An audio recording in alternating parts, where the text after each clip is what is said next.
Since the founding of their legion at the birth of the Imperium, the Space Marines of the Dark Angels have been dreaded by their enemies and held in awe by those they protect. Stubborn and relentless in battle, ever vigilant and zealous in their pursuit of their duties, the Dark Angels are among the Emperor's most faithful servants. Yet it was not always so. For 10 millennia, the Dark Angels have harbored a sinister secret, an act so terrible and shameful it threatens everything they hold most dear, and may yet bring them eternal damnation. The Dark Angels are considered amongst the most powerful and secretive of the Loyalist Space Marine chapters. They were the first legion of the original 20 Space Marine legions to be created during the first founding of the 30th millennium. Though they claim complete allegiance and service to the Emperor of mankind, their actions and secret goals at times seem at odds with that professed loyalty, as they strive above all other things to atone for an ancient crime of betrayal committed over 10,000 standard years ago against the trust of the Emperor during the time of the Horus Heresy. The Angels stand first amongst the Space Marine chapters, as they have done since their very inception as the First Legion. They are a proud chapter, with traditions and rituals that date back to the earliest days of the Imperium of Man. Their origins remain shrouded in mystery. Few imperial records of the chapter's beginnings still exist, nor are there many mentions of the part it played in the Emperor's Great Crusade during the early 31st millennium. Most references in the histories of the Imperium to its deeds during the accursed times of the heresy have actually been expunged. Yet a legend persists that at one point the Angels teetered on the very brink of heresy, and that an act of the most terrible betrayal dishonored all of the First Legion's feats of valor, leaving an enduring stain upon all of its successor chapters' honor. Such is their shame that from that time onwards, the Dark Angels and their unforgiven successors, of which there are more than 19 currently in Imperial service, strive for absolution from the sins of millennia past. Their terrible secret is this. During the Horus Heresy, some of their brethren were turned to the side of chaos. The renegades were defeated in a battle that destroyed the Dark Angels' legion homeworld, Caliban, but many of the traitor Dark Angels survived to be cast through space and time by the direct intervention of the Chaos Gods. These survivors are known to those few Dark Angels granted knowledge of their existence as the Fallen Angels, or just the Fallen. In the eyes of the leaders, there is only one way that the chapter can ever atone for its shame, restoring its honor and trust in the eyes of the Emperor. All of the Fallen must be found and either made to repent their ancient sin or slain. This story of treachery and betrayal is the Dark Angels' hidden shame, and their secret mission to destroy all of the Fallen is now their only hope of salvation. No one knows of this other than the Dark Angels, their successor chapters, and perhaps the Emperor himself interred within his golden throne. The chapter has been shaped by its dark past, and is secretive and monastic in nature, with much time given over to worship and prayer. There are many different levels within the chapter which individuals may gradually rise through. On attaining each new level, they are granted a little more knowledge of the truth behind their origins, but only the highest ranking members of the chapter, the members of what is known as the Inner Circle, know the terrible, shameful secret of what occurred 10,000 Terran years ago. The Dark Angels hold more battle honors than almost any other chapter. Its only equals are its own successors. The chapter has fought the length and breadth of the Imperium and beyond, against every foe that has ever beset mankind. They have held orc wargs at bay, crushed planetary uprisings, and saved entire star systems from the incursions of the ruinous powers. They have fought across searing deserts, in the cold void of space, in dense carnivorous alien jungles, and in the depths of the wildest underhives. Yet while chapters such as the Blood Angels and the Ultramarines are lauded wherever they fight, the Dark Angels shun laurels and turn their backs upon adulation. Even though the chapter has stood side by side with every major arm of the Imperium's military, it has always maintained a distance and aloofness that sets its brethren further apart from the bulk of humanity, and even from other space marines. When the Dark Angels join a larger force to execute a great war or Imperial Crusade, they do so according to their own unfathomable goals. When a Dark Angel's force is committed to such a conflict, it invariably remains aloof.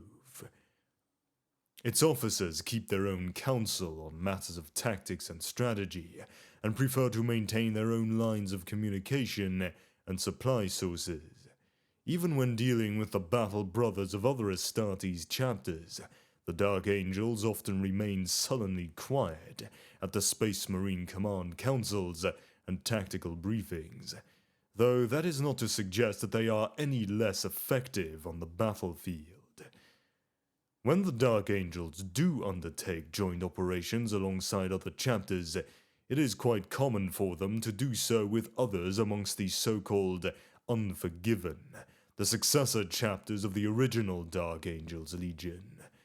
The successors of the First Legion maintain especially close relations, their officers all being members of the Inner Circle. This mysterious body provides a ready-made command network that the Unforgiven chapters can utilize to great effect when coordinating their activities. There is no presumption that the leaders of the Dark Angels have any inherent superiority over those of the Unforgiven chapters. Rather, the leaders work together closely, and if needed, elect one of their number as nominal commander for the duration of the campaign. In one matter, however, the officers of the Dark Angels have superiority over those of the other Unforgiven chapters, through the workings of the Inner Circle, the hunt for the fallen. When hunting those turncoat Dark Angels who escaped the fall of Caliban, the Unforgiven operate under the auspices of the highest ranked of the Inner Circle, and the very highest of these is the Supreme Grand Master himself, the Chapter Master of the Dark Angels. Through the machinations of the Unforgiven's Inner Circle, its members are eternally vigilant, never resting in the hunt for the fallen. Even though knowledge of them is withheld from the majority of its brethren, the results of post-battle debriefings and psi-induced stress purges are fed back to the Inner Circle, and any sign of the presence of a fallen analyzed. In addition, the Dark Angels' chaplains are permanently attached to a company, and this allows them to hear the confessions of their brothers and to keep a close watch for signs of the fallen. When such traces are discovered, the Inner Circle moves without hesitation, redeploying Unforgiven forces wherever they happen to be and retasking them with their new target. In most cases, it is the Raven Wing that locates such activity, and the Death Wing that delivers the killing blow. But on occasion, entire Dark Angel strike forces have been recalled from campaigns and committed to engage an enemy that only the highest ranked of its officers have any true knowledge of. While a great deal of the Unforgiven's efforts and resources are committed to the hunt for the fallen, the majority of the brethren have no knowledge of the matter. Rather, the Dark Angels and their successors are constantly warned against the words of the heretic, and their chapter dogma extols the virtues of the eternal hunt for those who would forswear the most powerful of oaths.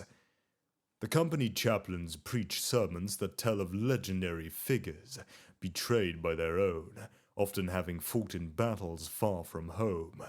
Numerous such tales exist, and each is revealed as part of a slow, deliberate pattern, the brethren monitored all the while for their reaction. Only upon his ascension to the inner circle is a battle brother told anything approaching the truth, and even then, there are some secrets known only at the very highest tiers. How much of the shame of the Dark Angels a battle brother knows depends upon his station within the chapter and how far the agents of the inner circle trust him. He may have fought the fallen unwittingly, believing his foe yet another vile traitor worthy only of death. Perhaps his sergeant knew more, certainly his company master did, but he himself almost certainly would not. Conversely, there are some higher-ranked brethren who, despite exemplary service, are never inducted into the inner circle. Perhaps the company chaplains harbor some small doubt or have reason to believe the individual would not be able to bear the terrible truth of what occurred during the Horus Heresy.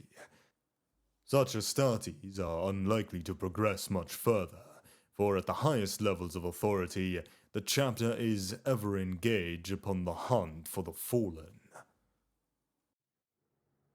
The chapter's history.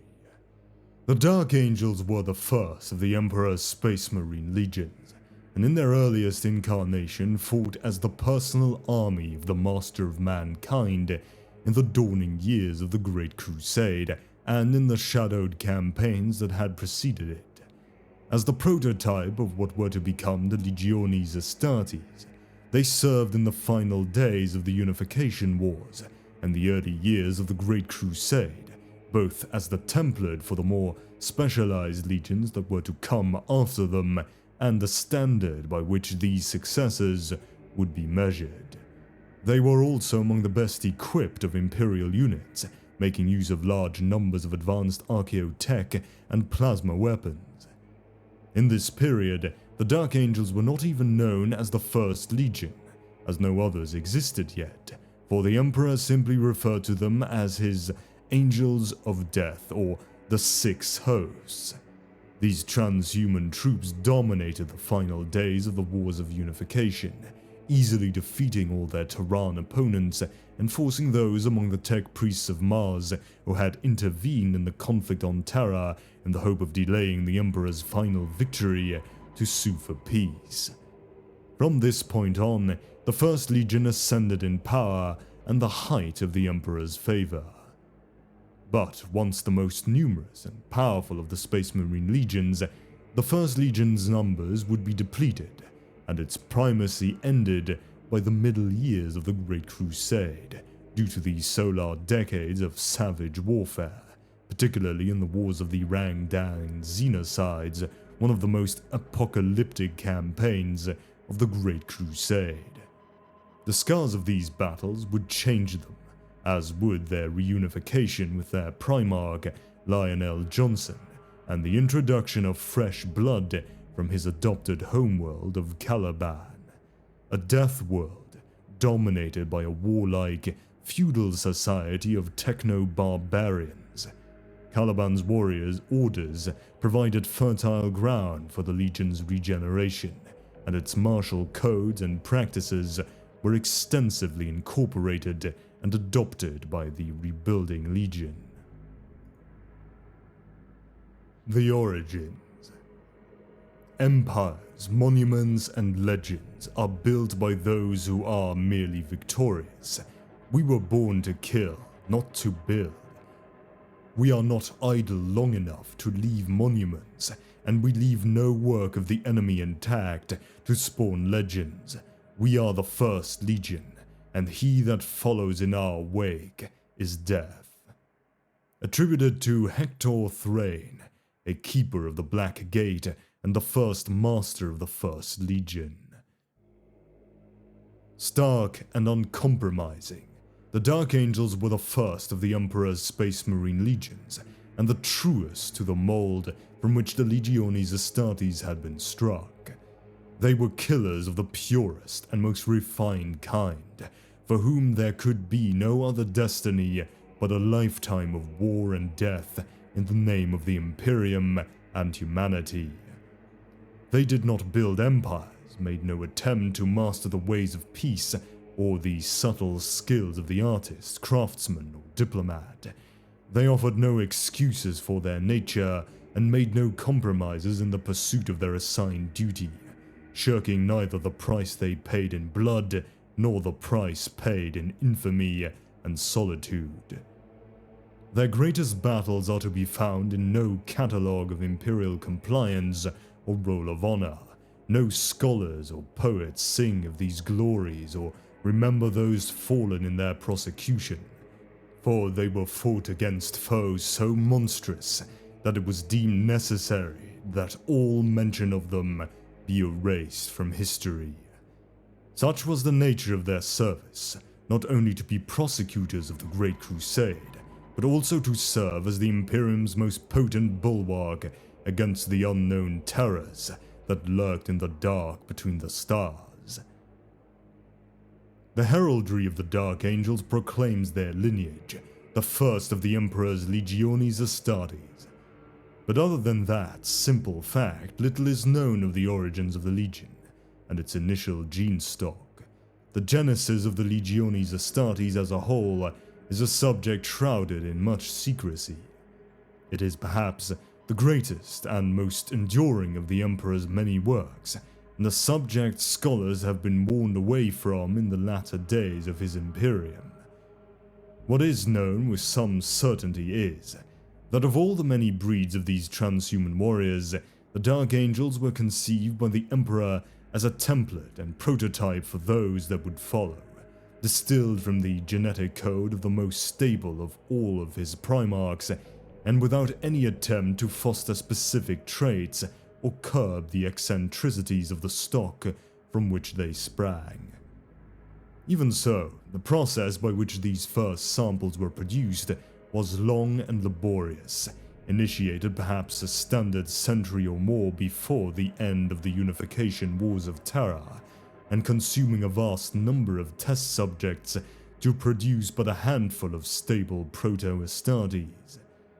These initial creations, referenced in fragmentary records, unearthed in the Imperial archives as the primordial strain, almost none are known to have survived initial combat trials and surgical testing. But they form the basis for the initial cultures of the First Legion and, by merit of the refined process formulated with their creation, the other Space Marine legions as well. This grand experiment exacted a bloody toll upon those territories controlled by the Emperor, for its most critical components were untainted human subjects, all within a specific range of age and physical fitness. Given the state of Terra in the wake of the Wars of Old Night, its surface polluted by the twin scourges of atomic bombardment and genetic phage, such subjects were limited. The initial experiments were conducted with the youth of the Emperor's conquered foes, and those purchased from the nomadic clans of slavers that abounded in the wastes of pre-Unity Terra. Later, the toll was borne by flesh tithes exacted on those territories brought, willingly or not, into the fold of the Imperium. As such, the Dark Angels did not bear the stamp of any single gene stock, unlike some of the other legions during their earliest years, whose character had been molded by the nature of their initial intake. Their first recruits, selected from the best of the stock available to the Emperor, were diverse in origin and shared no single cultural heritage that would shape the way in which they made war. Indeed, the diversity of their origins brought a wealth of disparate martial traditions into the fledgling legion. The dour infantry of the Frankish plains and islands of Albia brought with them the brutal coda that had conquered half the ruined lands of the continent of Europa, the warriors of the far Anatolic steppes a skill at cavalry warfare, the berserkers of frozen Scandia a murderous efficiency, and from a dozen other Terran cultures yet more of the arts of war. The First Legion was the crucible in which all the savage lore of old Night, all the bitter knowledge and red-handed wisdom accumulated in millennia of war was to be distilled and fashioned into a weapon of rare potency. In those first faltering years of the grand experiment that was the Legiones Astartes, the proto-warriors of the First Legion, barely a few hundred strong, were encouraged to eschew the names of their own people and embrace a new unity unmarked by old loyalties, often taking instead the names of heroes from the old tales that had survived the Age of Strife. In the first rolls of honor of the Legion can be found Gilgamesh, Heracles, Tarkon, Hengist, and other names imbued by time with the power of legend. Combined with the grim aspect granted them by the gene seed of the first Primarch, these warriors quickly gained a reputation among the disparate throng that was at that time the army of the Emperor, for they seemed as a band of gods, all cast from a singular and potent mold. Fighting at first as small groups within the ranks of the Emperor's host, plying both the skills of their origins and of the drill masters of the Imperial laboratories of the Biotechnical Division, they would come to be known as the Uncrowned Princes, or simply Crowns. This was a homage both to their place in the line of battle and the destiny bestowed upon them by their creator, a title that would inspire both a sense of unity and a certain arrogance in the first Space Marines and spur them to lead the way amongst the growing brotherhood of the Legiones Astartes. This, in the Legion's earliest moments, was the genesis of the hosts of the First Legion, which would later be refined by their Primarch, Lionel Johnson, into the hexagrammation wings of his Dark Angels, a myriad of informal groups within the early companies of the Legion that worked to adapt the doctrines of battle brought from those disparate origins and create a coda of battle fit for the transhuman armies of the Emperor. The hosts were not bound by company or commander, and existed throughout the Legion. At any given battle or engagement, at least some small number of a given host would be present to advise and lead should their expertise be required. In the early years of the First Legion's existence, there were many more hosts than would later exist under the hexagrammation organization, with as many as 18 such formations noted by their distinct heraldry in the earliest records of the Unification Wars where the Astartes appear. The Third Siege of Antioch in 603 M30 saw the participation of 9 distinct hosts across 4 separate companies of the Legion, though at this point they numbered less than 30 warriors each and displayed significant tactical overlap in the methods they employed to breach the walls of that ancient enclave. Time would see the many hosts of those chaotic years quickly resolved into a smaller number of more focused hosts. But in those early years, with their brother legions still but handfuls of warriors newly cast from a rough mold, the First Legion became the test bed for the various tactics and doctrines that would later become the Principia Bellicosa.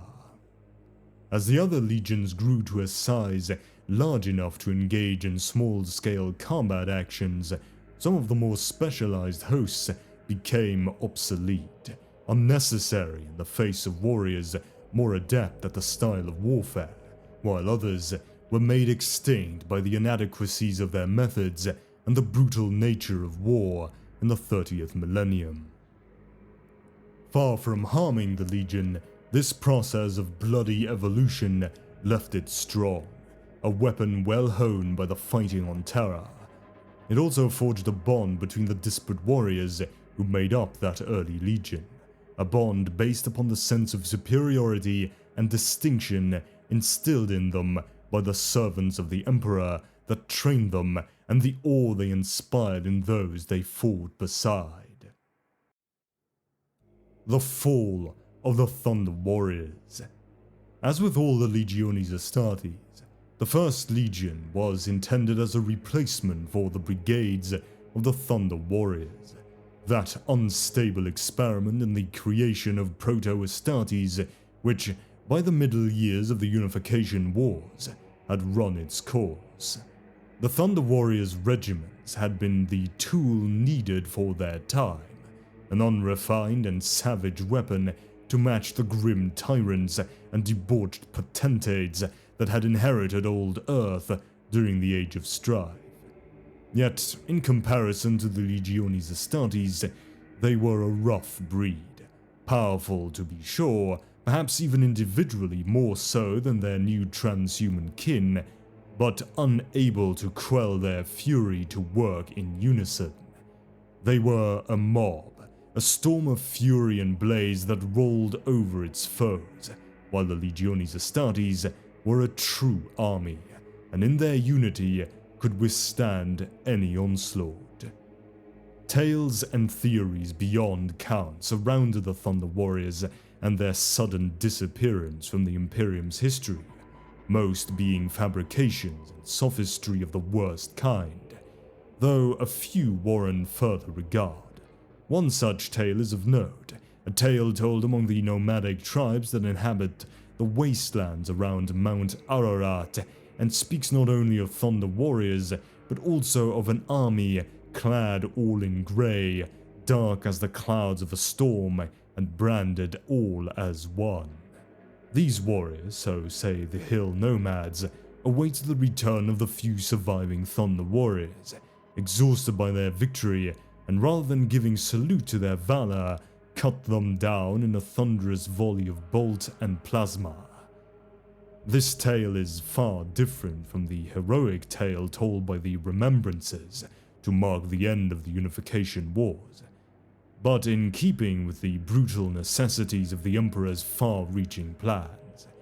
It is possible that the warriors, branded all as one, could be the First Legion, who all bore the sigil of their numeration bold upon their battle plate, for battles of that legion were oft removed from imperial record, the details expunged and forgotten. Actual proof, however, does not exist, not even in the archives of the Imperial Palace. Yet several anecdotes from the later years of the Great Crusade do seem to support the theory, all related to a near-obsessive preoccupation with the hunting down and destruction of those few renegade Thunder Warriors that survived and fled Terra, over and above the standing orders of the Imperial Court to suppress all such renegades. On at least 3 occasions, fleets of the First Legion altered course in order to engage and destroy Thunder Warrior survivors, often making wide detours based on simple rumors of such activity.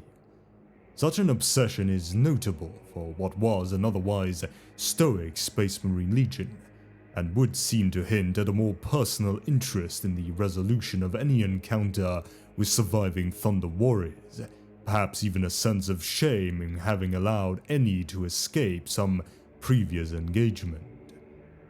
Another ancient source claims that even before the Unification Wars had ended, the Thunder Warriors, already jealous of their replacements' long lives and near immortality compared to their own inevitable descent into madness and death, at last realized that their creator had cursed them with short lifespans as a result of their imperfect genetic augmentations. In their rage and fear, they turned upon the Emperor for what they saw as his betrayal. It was a cadre of several hundred custodians of the Legio Custodes, the Emperor's lifeguard, even then believed to have been led by the legendary Constantine Valdor and accompanied by several thousand prototype Astartes of the First Legion, of the newborn Space Marines that stood in the Emperor's defense, carrying out a merciless culling of the obsolete and rebellious Gene soldiers. However, given the renowned secrecy of the First Legion and the frequency with which their campaigns and deeds were obfuscated by Imperial decree, it is unlikely that the truth of this matter will ever be known.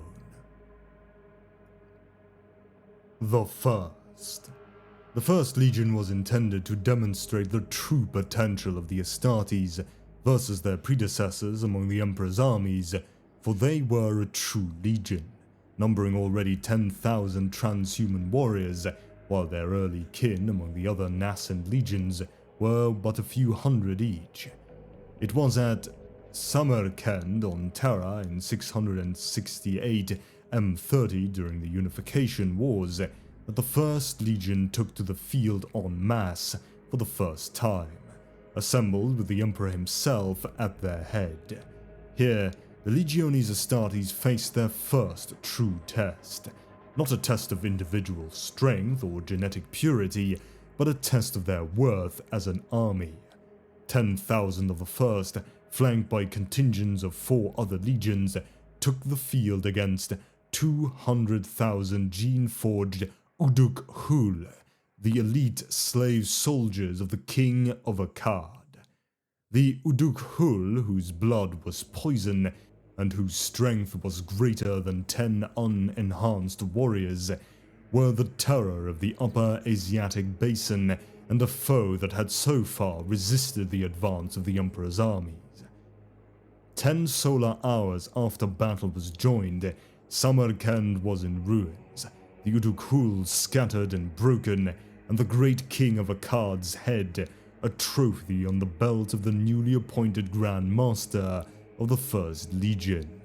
This warrior, Hector Thrain, was lauded by the princes of Terra for his victory and granted the title Sinestra of the Emperor, the left hand of the warlord of Terra, his most fearsome instrument of conquest.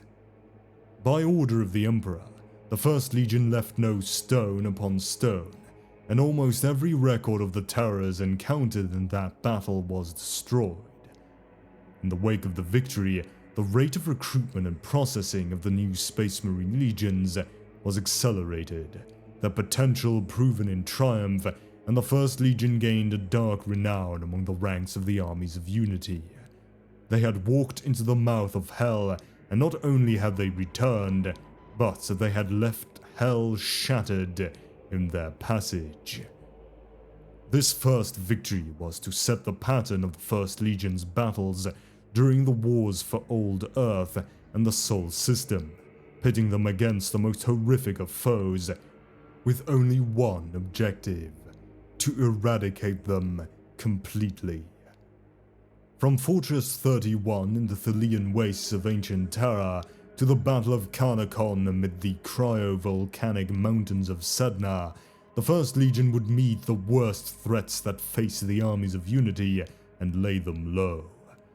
So horrific were many of the threats they faced, Xenos terrors beyond the pale of sanity, and psychic phenomena that threatened to tear reality asunder, that little more than the battle honors remain, the details erased even from the data stacks of the Emperor's library. To prosecute these impossible battles, the Emperor would grant them access to the armory vaults of the Imperial Palace, to every forbidden weapon entombed within, and they would be the only legion trusted to wield the worst of mankind's creations freely. The orders of Grand Master Hector Thrain would see the obliteration of the warped cities of Khadun and Malay in the eastern reaches of Old Earth, and the deployment of gene-phage munitions to purge Enceladus, one of the moons of Saturn, clean of Crave infestation. These were victories that left an indelible stain on both the course of the war and the identity of the warriors who prosecuted them, forging Thrain's reputation as a ruthless and prideful warlord. Among the armies of Unification, the First Legion had become synonymous with death, for where they walked, it seemed as though that pale rider followed after them with an inevitability that spawned many long-held superstitions regarding the reclusive warriors of the First. They were treated with an awe that sat somewhere between respect and terror by those who served alongside them, for it was said that to offend them was to bring the scrutiny of their patron, Death himself, upon the offender. Among the host gathered by the Emperor, they were not heroes, but rather a breed of monster, made loyal by the will of their master. They were not to be lauded for their bravery, but rather placated to assuage their wrath.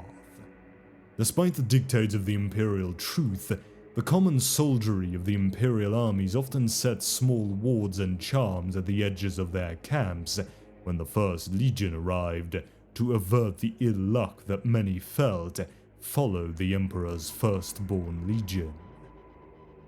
Such superstition was not without cause, for of those Imperial formations attached to support the First Legion in combat, most came to bloody ends. Some were savaged by the monsters that the newly dubbed Angels of Death had come to slay, and others would simply vanish, purported to have been silenced by the First Legion themselves, lest word of some dread enemy return to the camps with the survivors. The warriors of the First Legion, ever a pragmatic mind, soon began to assume the guise in which they had been cast, adopting the skeletal icon of death as their own and adorning their armor with funerary symbols. This self-imposed exile from the camaraderie of the Emperor's lesser servants was a point of pride among the First Legion. It was a sacrifice made to protect the mortal army from the terrors only the First Legion were fit to bear, though to some of those they fought beside, most especially the warriors of the other Legiones Astartes, it seemed more vainglory and arrogance than humble sacrifice. The masters of the First Legion showed no interest in such slights, content to remain wreathed in malign rumor as they fought the battles that could never be lauded, lest they break the minds of those who bore witness to the battle honors. For while the younger legions were granted the lesser honor of standing triumphant at the mundane victories of conquest, the First Legion would be awarded the greater honor of acting as the Emperor's left hand, a brutally efficient weapon of grim aspect hidden behind the bright pageantry of the Imperial army.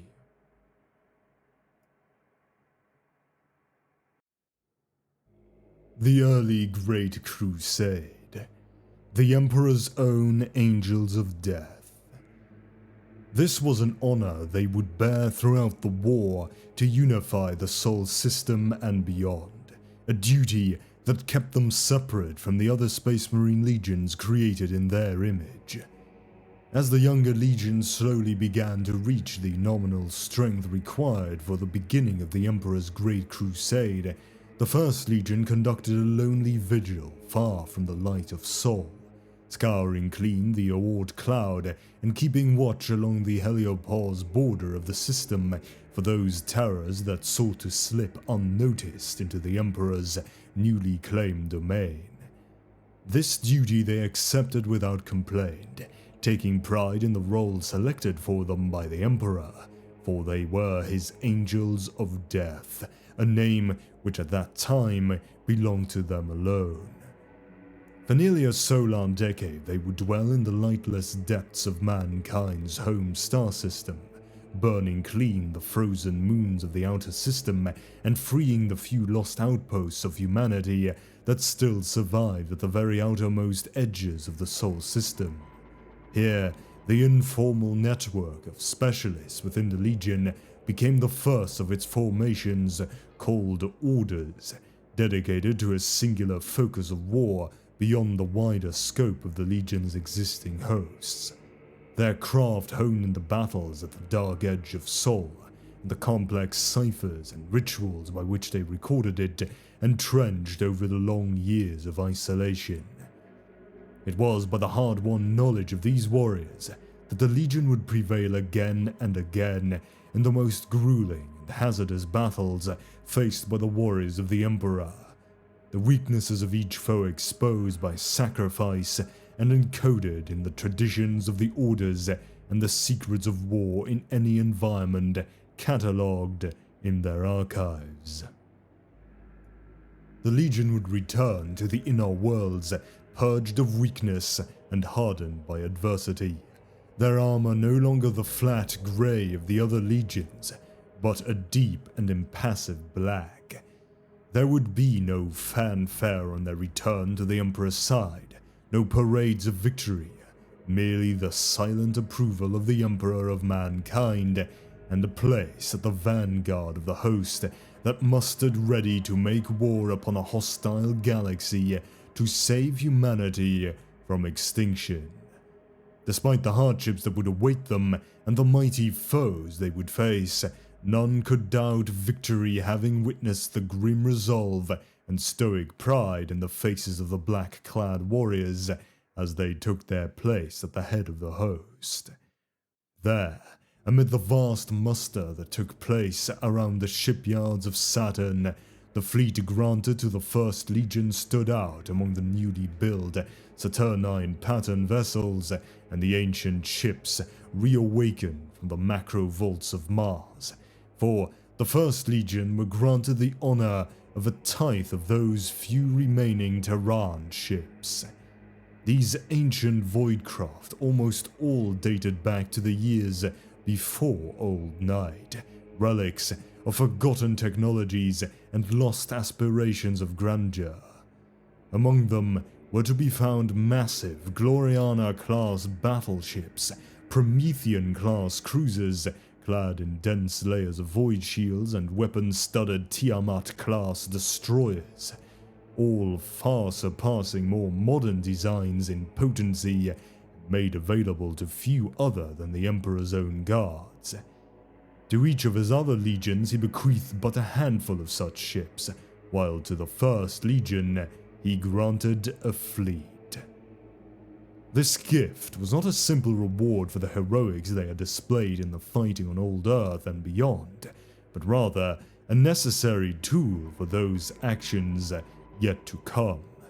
For as the armies of the Emperor set forth on the Great Crusade and pushed beyond the edges of those few star charts that had survived Old Night, they encountered such terrors that the battles on Terra were made to seem inconsequential by comparison. These dark places among the stars, the First Legion would find the reason for their reward, for in order to fight the monsters the Emperor had foreseen in his path, they would need monstrous weapons.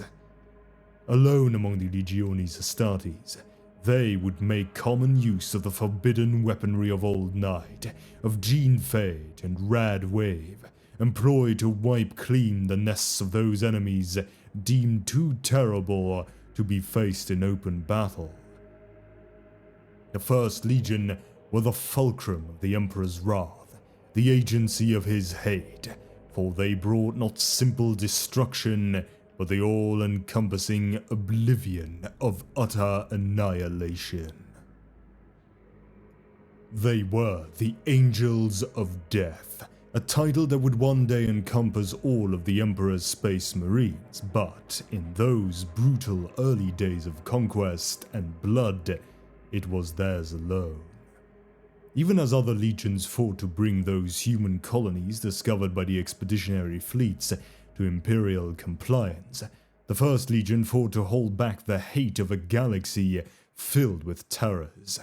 They took war to the dens of monsters and legends without fear or hesitation, shattering the hold of nightmares on the future of mankind. Though only in the most secure vaults in the Imperial archives do any records of these battles remain. They speak of Betelgeuse 4, where the third chapter, formed mainly of warriors from the hosts of stone and iron, assaulted a world whose mountains and crust had been hollowed out to form a fortress for a swarm creature of protoplasmic and hyperacidic slime, the nucleus of an infection that had spread through the void to infest a dozen worlds and seen millions rendered into little more than a nutrient slurry for the beasts. Scattered pics show the shattered husks of the once verdant world of the Osirine cluster, where the First Legion's 19th Expeditionary Fleet engaged a vast, sentient planet killer, a technological abomination spawned by some long-forgotten empire and left to wreak havoc upon an uncaring universe. The records of the battle itself sealed by Grandmaster Hector Thrain. These horrors and 1,000 more were exterminated by the warriors of the First Legion, and all trace of the campaigns erased from records to protect the sanity of those unprepared for the raw, mindless hate of the universe laid bare. To those outside the ranks of the First, their record in the early years of the Great Crusade seems at best lacking in comparison to their brother legions, and at worst a fabrication. With many of their greatest triumphs shrouded in secrecy, they had less conventional triumphs to their name, merely a handful of worlds brought to compliance, where hundreds had burned in silence. What few know was that it was in the sacrifice and valor of the First Legion that many of the Legiones Astartes' key doctrines were forged, with such tomes as the Principia Bellicosa formed, in part, from the strategies and tactics perfected by them as each of the Legion's hosts strove to refine their own brand of warfare upon the most vile battlefields of the Great Crusade. Those that thrived on the field of battle would grow and pass their knowledge on, not only to their battle brothers within the Legion, but to those without through the doctrines created in their wake. While those that struggled would fade from the roster of the Legion, ground to extinction by the inexorable hunger of war.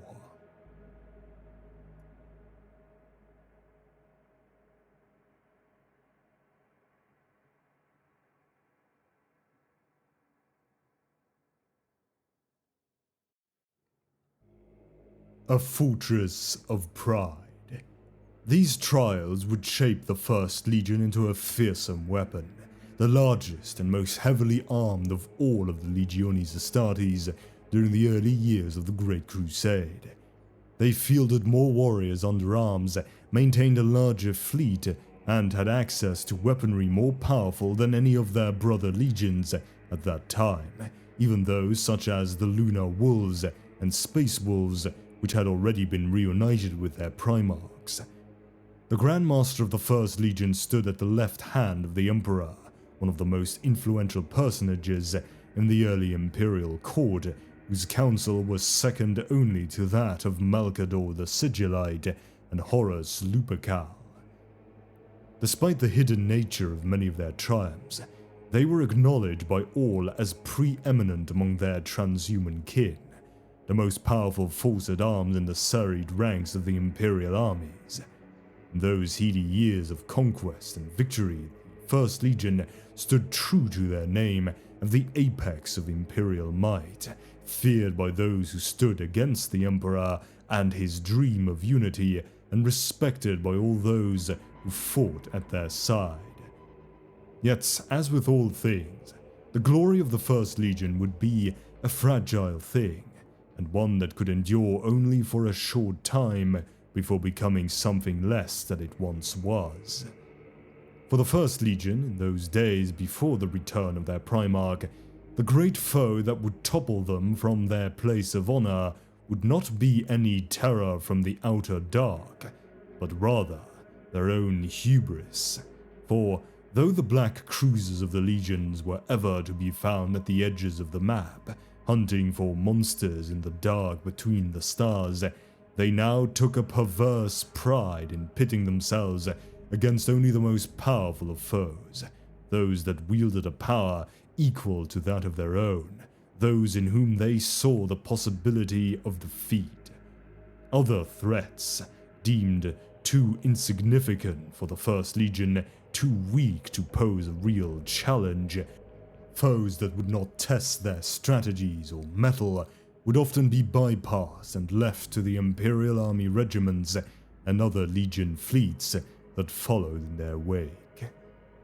Yet with each encounter they grew only stronger. No enemy, no matter how powerful or destructive, could stop them, and each triumph only added to the shield of arrogance they had built about themselves. The stubborn pride that had sustained them through hardships unnumbered now became a double-edged blade. The hexagrammaton, once an ever-shifting body of knowledge that changed to match each challenge, had become fixed in place. The warriors of the First, assuming that they had reached the apex of skill and could learn no more. Recruitment from outside their ancient enclaves on Terra and a few other worlds slowed to but a trickle, with those from outside the traditional recruiting grounds considered less valuable. Each battle led them further down the path of willful arrogance, each victory hailed as a triumph of their skill, and each defeat dismissed as the folly of lesser breeds of warrior, and leaders rightfully culled from the Legion by their failure. Tradition and ritual became more valued than innovation, with each order and host jealously guarding their own small fragments of the Legion's battle lore, certain that it was this scrap of knowledge that was the true heart of the Legion's success. The Legion began to turn in upon itself, the openness and inquisitive nature of their early years slowly being replaced by a secretive and tradition-bound approach. They had begun the Great Crusade as mentors and guides for the other legions, seeking out the stratagems and tactics through which the potential of the Legiones Astartes might be fully realized. But now came more and more to resent those they had once guided. The other legions claimed world after world for the Emperor, easy victories in the eyes of the First Legion, trivial conquests against unworthy foes, yet ones for which they received laurels and praise equal to that of the First Legion's hard-won battles. Some also came to rival the power of the First. The Ultramarines, now reunited with their Primarch Budgilliman, could claim more warriors on their arms, and the Imperial Fists under Rogal Dorn boasted the firepower of immense relics such as the Phalanx in their fleets. To a legion that had built its pride upon a sense of authority, some might say superiority, to find itself now merely one among many would shake its foundations. Perhaps the final blow to their fragile pride was to come at Canis Bala, where simple conquest and stubborn complacency became ignominy and disaster. Here, in an otherwise insignificant star system home to a Xenos breed, as yet uncatalogued by the sage brothers of the Legion's orders of extinction and annihilation, the First Legion and its Grand Master committed a small force to the assault, confident in their ability to prevail and secure in the tested strategies of the hosts and orders. Yet the Xenos of Canis Bala, their identity long since purged from records, proved a threat unlike any faced before, fighting without regard for sane tactics and with a technology that defied rational explanation. The First Legion's initial attack was repulsed with heavy losses, an indignity that the First Legion had not known for solar decades. Defeat was a foe that they thought they had conquered, and pride began to cloud their wisdom. A second assault followed, and then a third, each repulsed in turn with mounting losses. With his faultless record now tainted, and his pride sorely wounded, Grand Master Hector Thrain led one final assault himself, refusing to accept that any might equal his own warriors in skill and tenacity.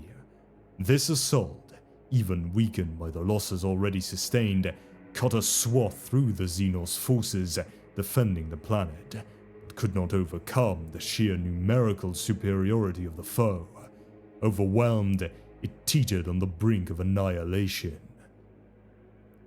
Grandmaster Thrain, realizing the folly of pride that had driven him into battle, chose to remain behind with his lifeguard, sacrificing himself to allow the retrieval of valuable combat assets.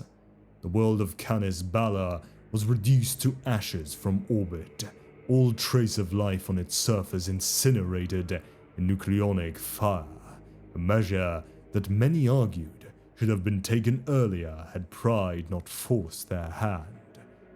All records of the alien foe the Legion had fought were sealed away, though they would later be recovered by the Order of Broken Claws before being sealed once again for reasons equally lost to history. The loss, both of the battle and of Grandmaster Thrain, proved a catalyst for turmoil among the ranks of the Legion. Each of the masters of its hosts and the preceptors of its orders were sure that had their doctrines been given primacy, they could have turned the tide of battle.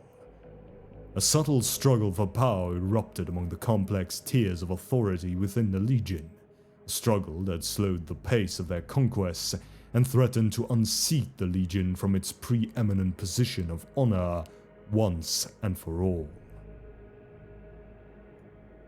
The ill-made night. This struggle was fought most fiercely upon the floor of the First Legion's Great Hall of Council on the world of Grammari, at the heart of the Legion. There, where once the masters and preceptors of the Legion had created much of the wisdom that now guided the Legiones Astartes as a whole, a storm of vitriol and admonition had erupted. Each of the masters of the Legion, unable or unwilling to see fault in their own wisdom, sought to attach it to that of their fellows, so that it might be excised from the First Legion. Most contentious of all was the selection of a new Grand Master, for few would countenance the selection of a warrior from a host of the First other than their own.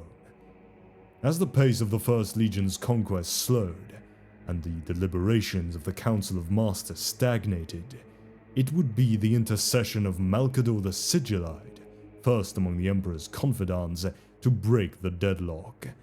Rather than present some censure on behalf of the Emperor, he chose instead to sponsor a candidate of his own, seeking to stir the Legion from its doldrums and return them wholeheartedly to war.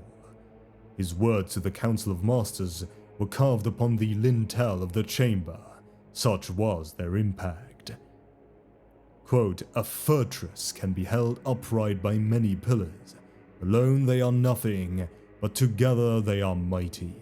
Yet a fortress must have a master, or else all its strength is for nothing." End quote. The warrior nominated by the Sigillite was elected by unanimous vote of the Council of Masters. He was neither a master of the hosts nor a preceptor of the orders, but a war-worn captain from among the vast ranks of the First Legion. Malcador's logic was impeccable, for such a candidate stood for no one branch of the Legion's arts alone, but rather for all as one. Where any of the venerable masters would find nothing but opposition from their peers, a simple warrior found acceptance from all. The warrior chosen was Urian Vendraig, once captain of the 14th Company of the 8th Chapter, a Tyran taken into the Legion after the Emperor had united that war-torn world, and with a grand record of victory as his banner and as yet uninitiated into the inner mysteries of any one host or order. His was a legacy of bloodshed in battle, of rousing speeches and glorious last stands. He had stood shoulder to shoulder with his battle brothers through all his service, and spent but little time in doctrinal debate. His new task was to unify a divided legion and return them to the Great Crusade, and the purpose laid out for them by the Emperor, unburdened by doubt and division.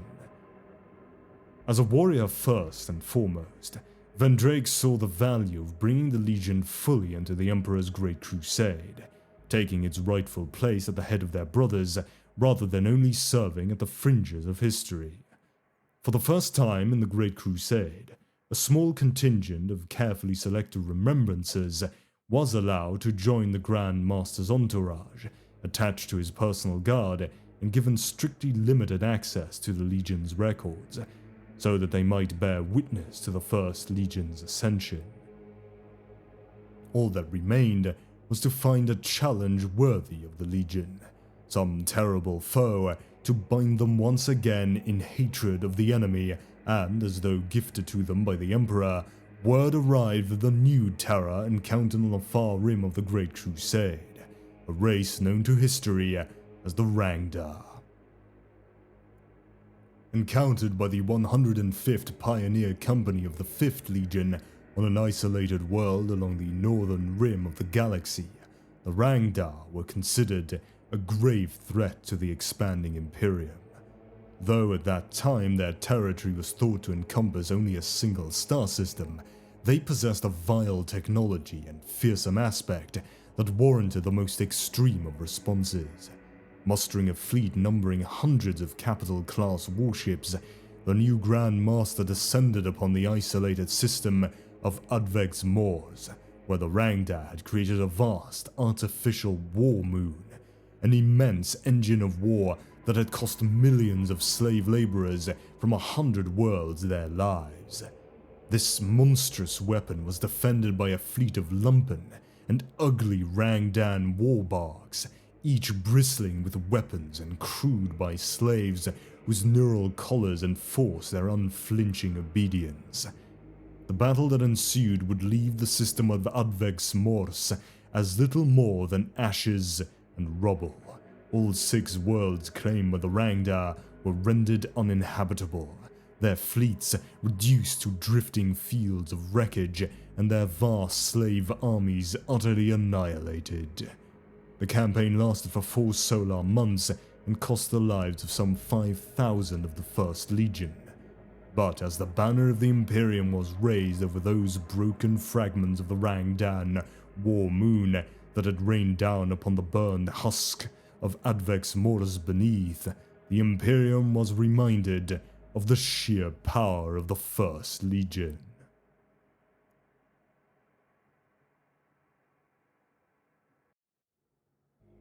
The First Rangdan Xenocide and the Battle of Advex Mors.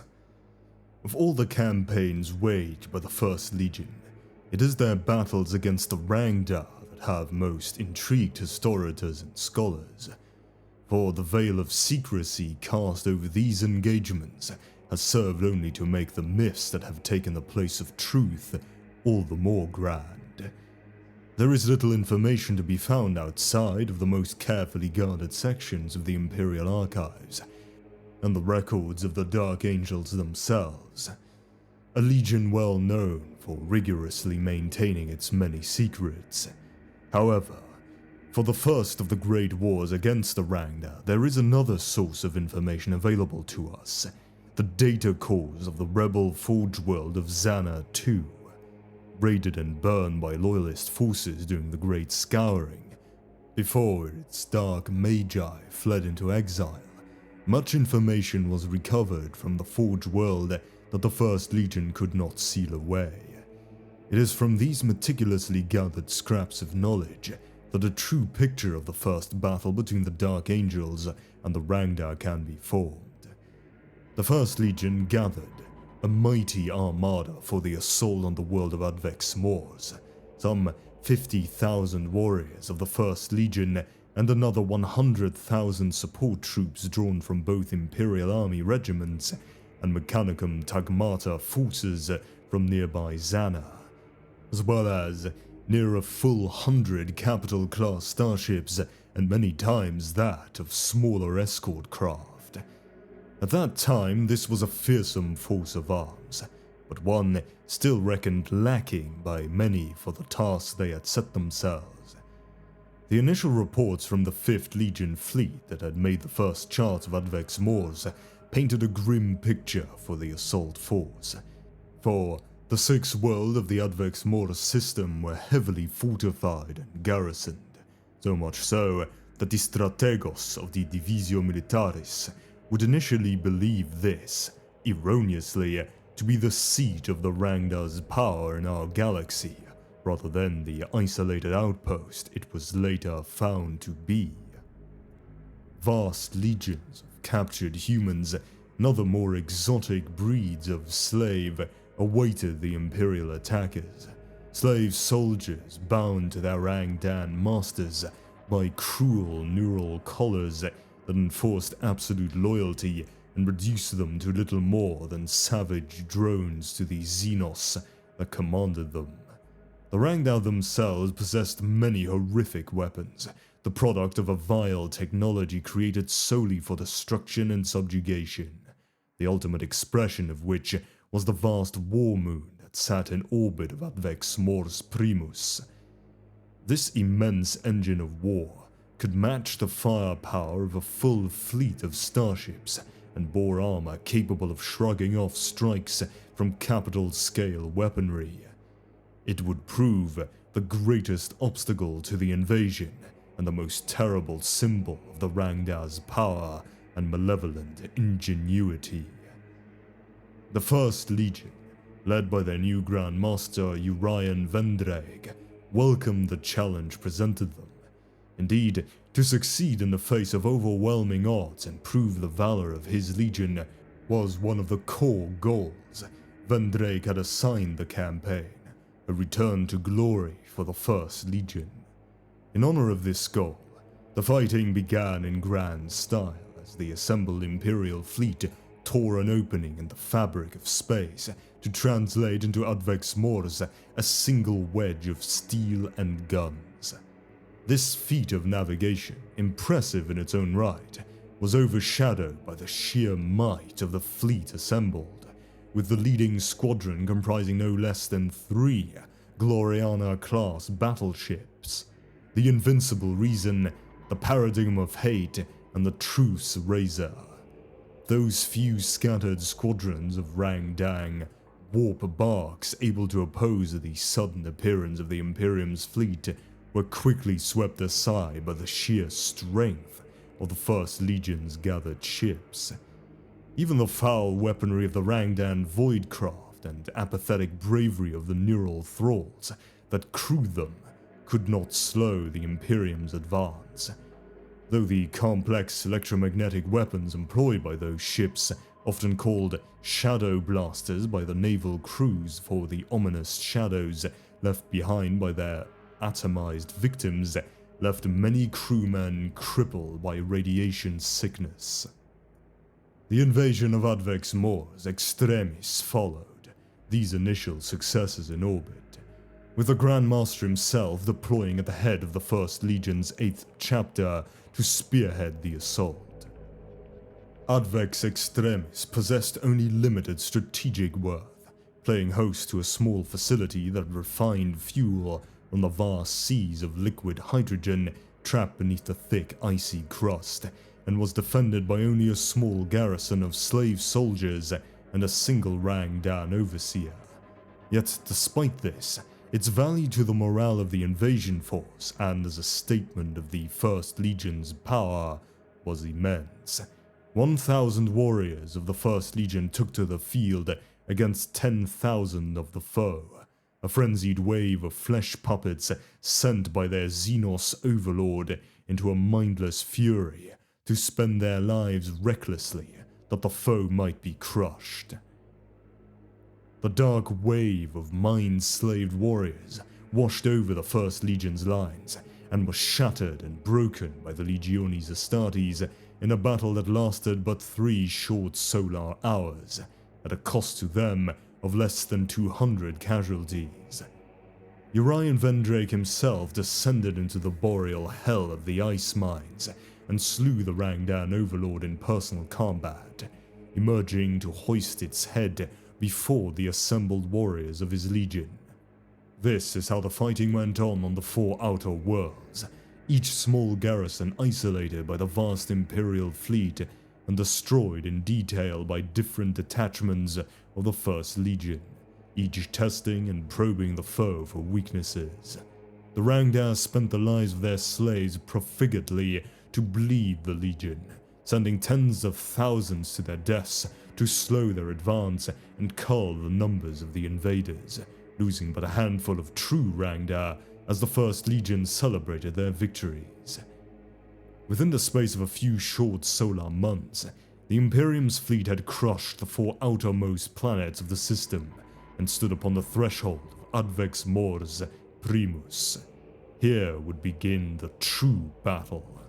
For, as the First Legion had spent its time subjugating the outer worlds, the Rangdan had gathered all their strength amongst the huge, shielded fortresses of Advex Mors Primus, and in its skies hung the vast war moon, a sentinel of huge and terrifying power. Here there would be no simple triumph, and the First Legion turned to a far more daring plan to secure victory. Knowing that any effort to destroy the war moon by means of sustained orbital assault would result in massive casualties and allow the planet beneath even more time to fortify and prepare, Grandmaster Vendraig planned to strike both targets at once, using the might of his Astartes warriors.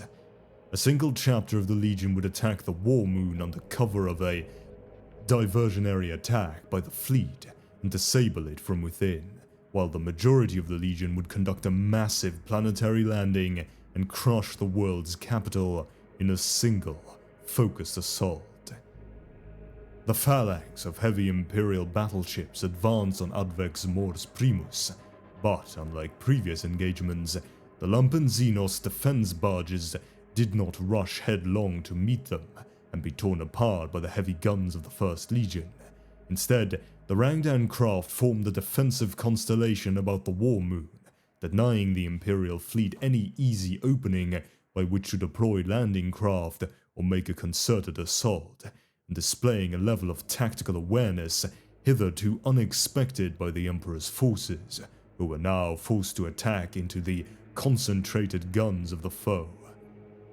The space around Rangdan erupted in light, as the two fleets clashed above the immense face of the war moon, and hundreds of thousands of guns let fly, punctuating the void with both the yellow flash of Imperial macro cannons and the malefic green flare of Rangdan shadow blasters. Within the first few moments, both fleets had lost entire squadrons of craft, with concentrated weapons fire from the innumerable guns of the war moon ripping apart even the most heavily shielded of Imperium voidcraft and spreading storms of debris across the battle zone.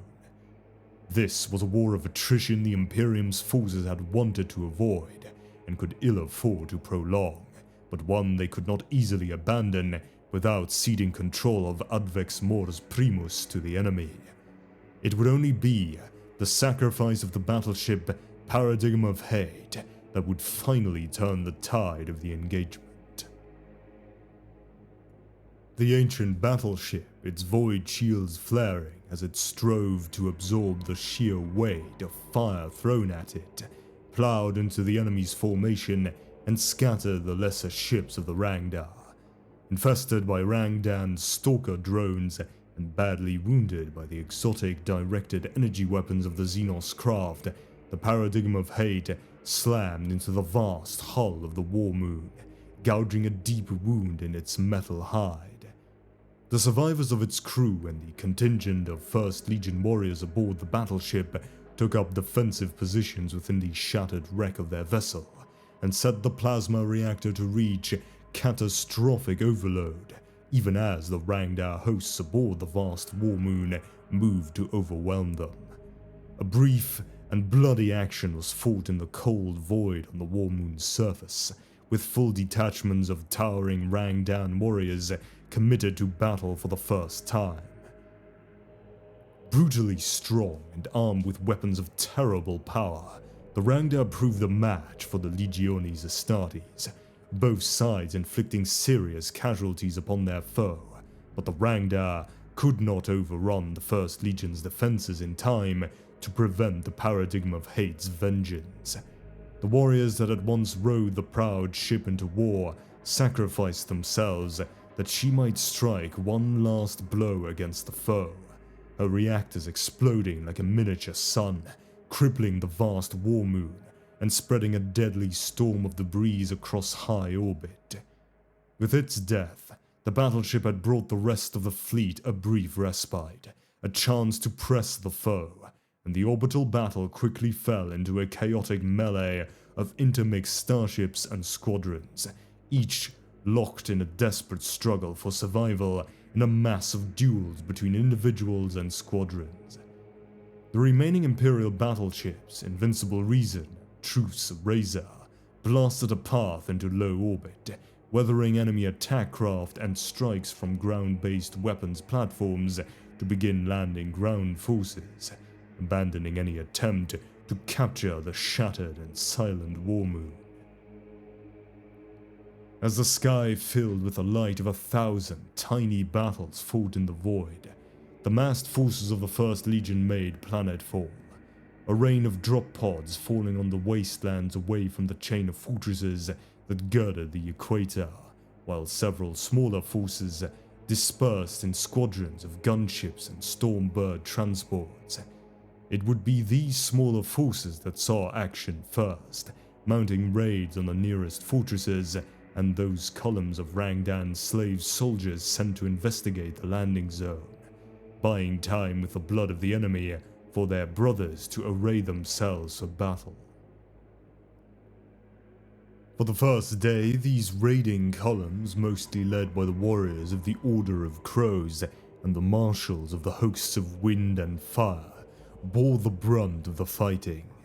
At first, they only had to contend with lesser forces of slave soldiers, driven into their path by the Rangdan to weaken them and easily bested by the battle-hardened Legiones Astartes. But they would also be the first to face the true Rangdan in combat. Little is known of the alien enemy those warriors faced, that they were towering creatures of fell strength, inhuman cunning, and bearing the products of a cruel technology that equaled or even exceeded that of mankind is common to all tales that would later be told. The warriors that fought these initial battles suffered terribly, many of the columns reduced to less than half their original strength as they fended off the Rangdan, and several were annihilated entirely. But the information they procured was priceless indeed. The tactics, weaponry, and character of the Rangdan were laid bare to Grandmaster Vendraig, though at the cost of several hundred of his finest warriors. With this, he planned his next steps. Arrayed and ordered to take full advantage of their foe's weakness, the host of the First Legion advanced in force to meet their enemy. A host of near 30,000 Astartes in full panoply of glory, and with all the brutal weapons of their trade, the full muster of those still combat capable and not bound to serve in orbit aboard the ships of the fleet. Such a force was a threat that could not be ignored, and the Rangdan, proud and still certain of their superiority, quickly moved to oppose the creatures that dared to invade their home. The two armies met across 100 kilometers of Advex Mortis' broken outlands. The initial stages of the battle were fought against the slave legions of the Rangdan by the screening elements of the host of blades and the heavy tanks of the host of iron, warriors ready to counter this by now a familiar Rangdan tactic.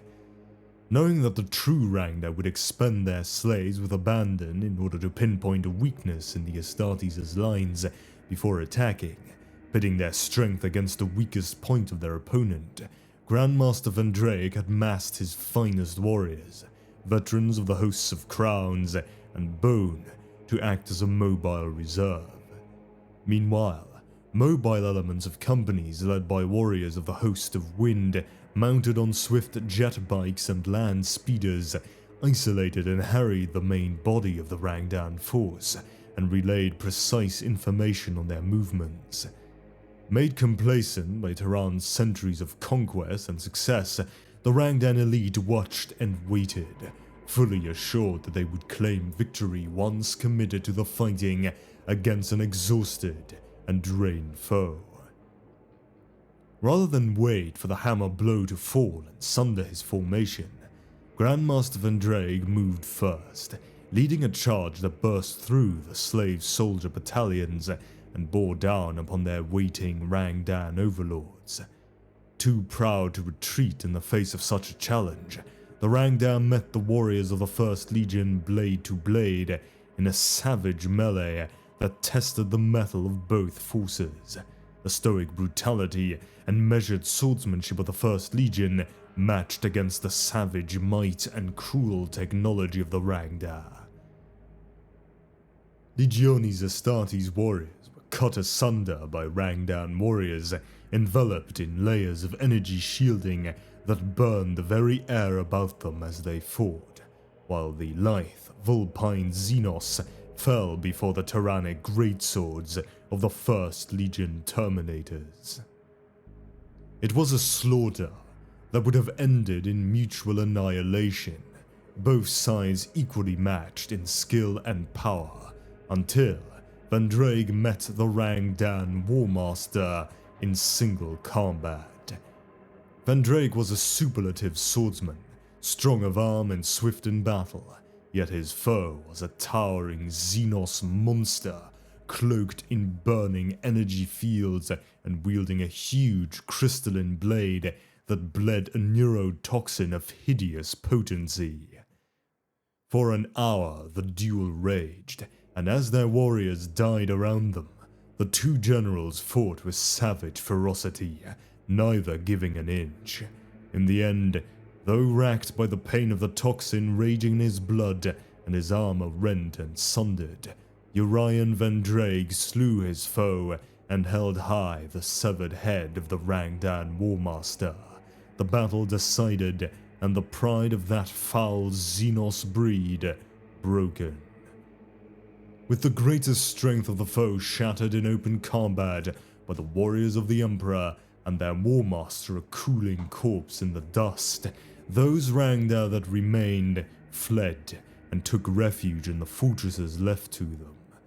However, with the Imperium ships consolidating control of orbit, now that the War Moon had been broken and the Grand Master's host having scattered the greatest strength of their defenses, the Rangdan were a broken force. The next few solar months became a series of grueling sieges, as the 1st Legion surrounded and reduced each of the Rangdan fortresses by storm, leaving no stone upon stone and utterly erasing all trace of the enemy on the world they had once claimed. While in orbit, specially equipped counters of breaches and destroyers swept the vast ruins of the War Moon, slaughtering the thousands of Rangdan still trapped in its labyrinthine warrens. Yet the cost of this victory in the first Rangdan Xenocide was staggering, for some 10,000 of the 1st Legion slain and 50 Imperial ships of the line utterly destroyed, including the irreplaceable Paradigm of Hate, the wreckage of which could not be salvaged from the fused remains of the Rangdan War Moon. This was the legacy the 1st Legion wished to leave, a symbol of their legion in the barren waste they made of Advex Mors, and a message to those who might seek to oppose them.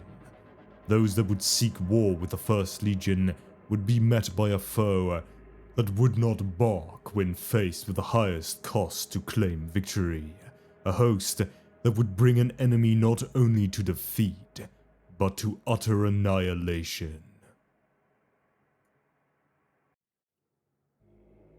The Decline of the First. The epic poems and depictions of the Advex Mors campaign were spread across the Imperium by the remembrances that had accompanied the fleet. The 1st Legion had taken one of the direst threats to emerge from beyond the borders of the Imperium head-on in their place of power and crushed them utterly and without mercy, leaving no stone upon stone. Yet it was but one great victory among 1,000 others, with each of the legions able to boast of achievements just as impressive. There returned Primarchs forging legends that would resound across the galaxy for thousands of Terran years. Far from ending the strife within the Legion, the Battle of Advex Mors seemed only to deepen the malaise that gripped its heart, a sickness that sought to corrupt that once unparalleled force.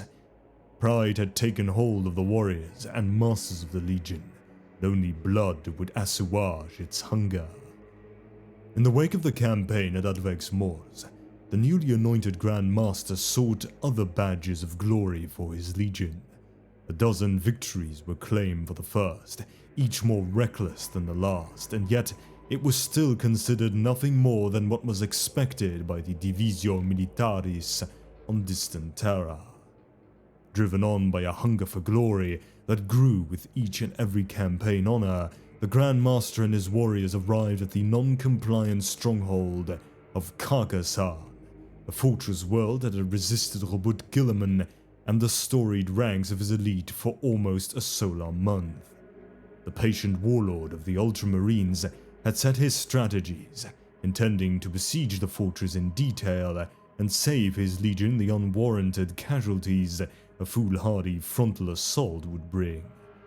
The arrival of Grandmaster Urian Van Drake and his warriors did not change this strategy, and the Lord of Ultramar expected them to heed his counsel and join his clan. The warriors of the First, seeing before them a chance to humble the great Primarch, formed ranks before the great kilometers-high gates of the world fortress of Carcassonne and charged. A wedge of black-armored warriors and engines of war, 10,000 strong and preceded by the same great banners that had once gone to war at the side of the Emperor himself, descended upon the city-sized gatehouse. Hundreds fell in the initial assault, blasted apart by rampart cannon and immolated by plasma guards issued forth from hidden murder holes in the fortifications. They forced a breach at the cost of their own lives, opening a path for the heavy guns to burn a hole in the vast gates and into the maze of fortified boulevards beyond. His hand forced by the actions of the First, Guilliman and his own warriors advanced, but slowly, cautiously, taking each objective methodically and with minimal losses. The vanguard of the First Legion soon outpaced them, making for the central plaza and the citadel at its heart. Though they would reach it long before the Ultramarines, a final act of treachery by the desperate overlords of Carcassonne would undermine the First Legion's victory.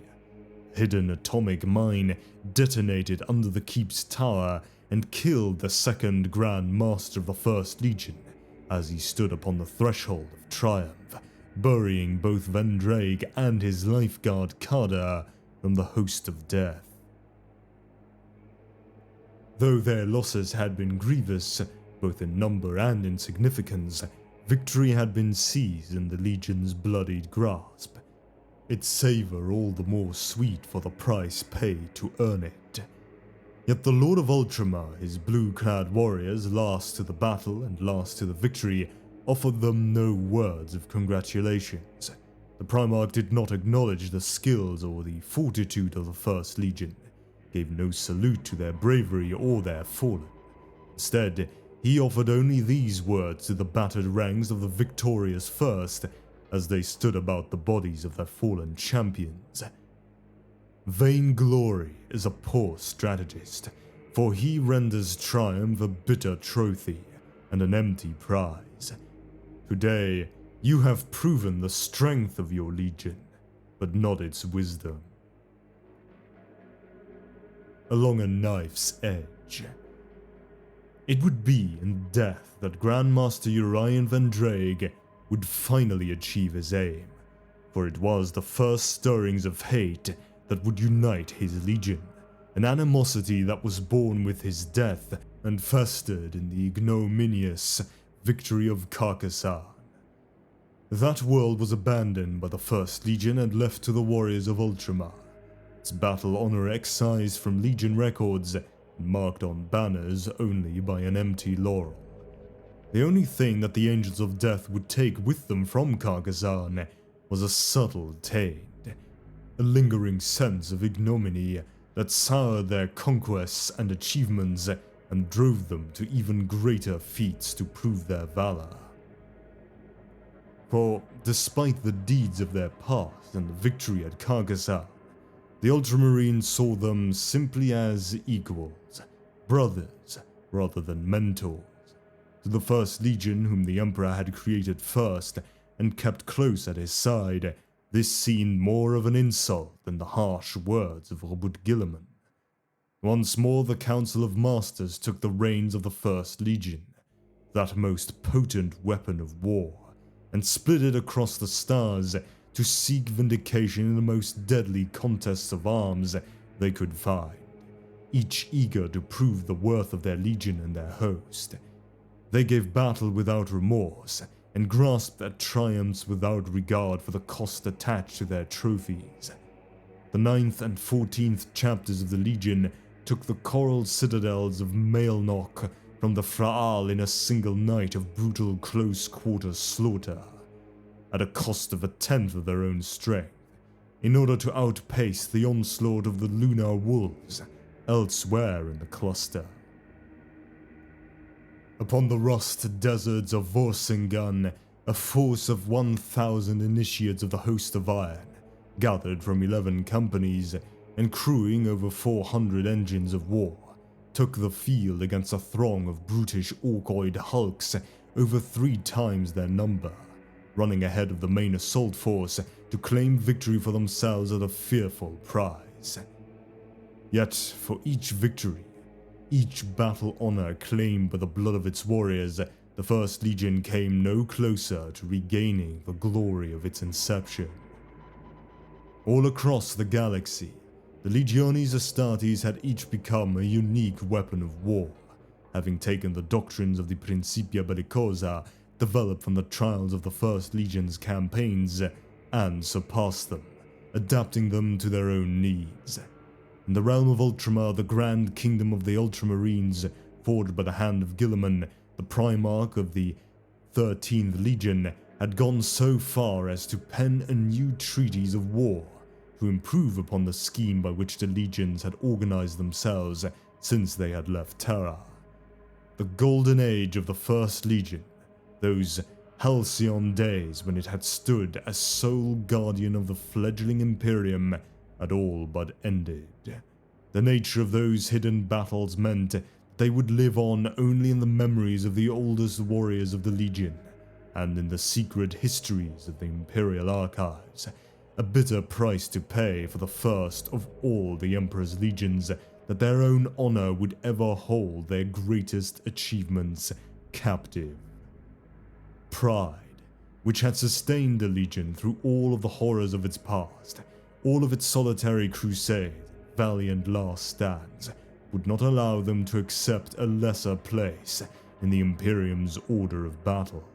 Pride would see the Legion ground to dust before it would let the younger legions eclipse them.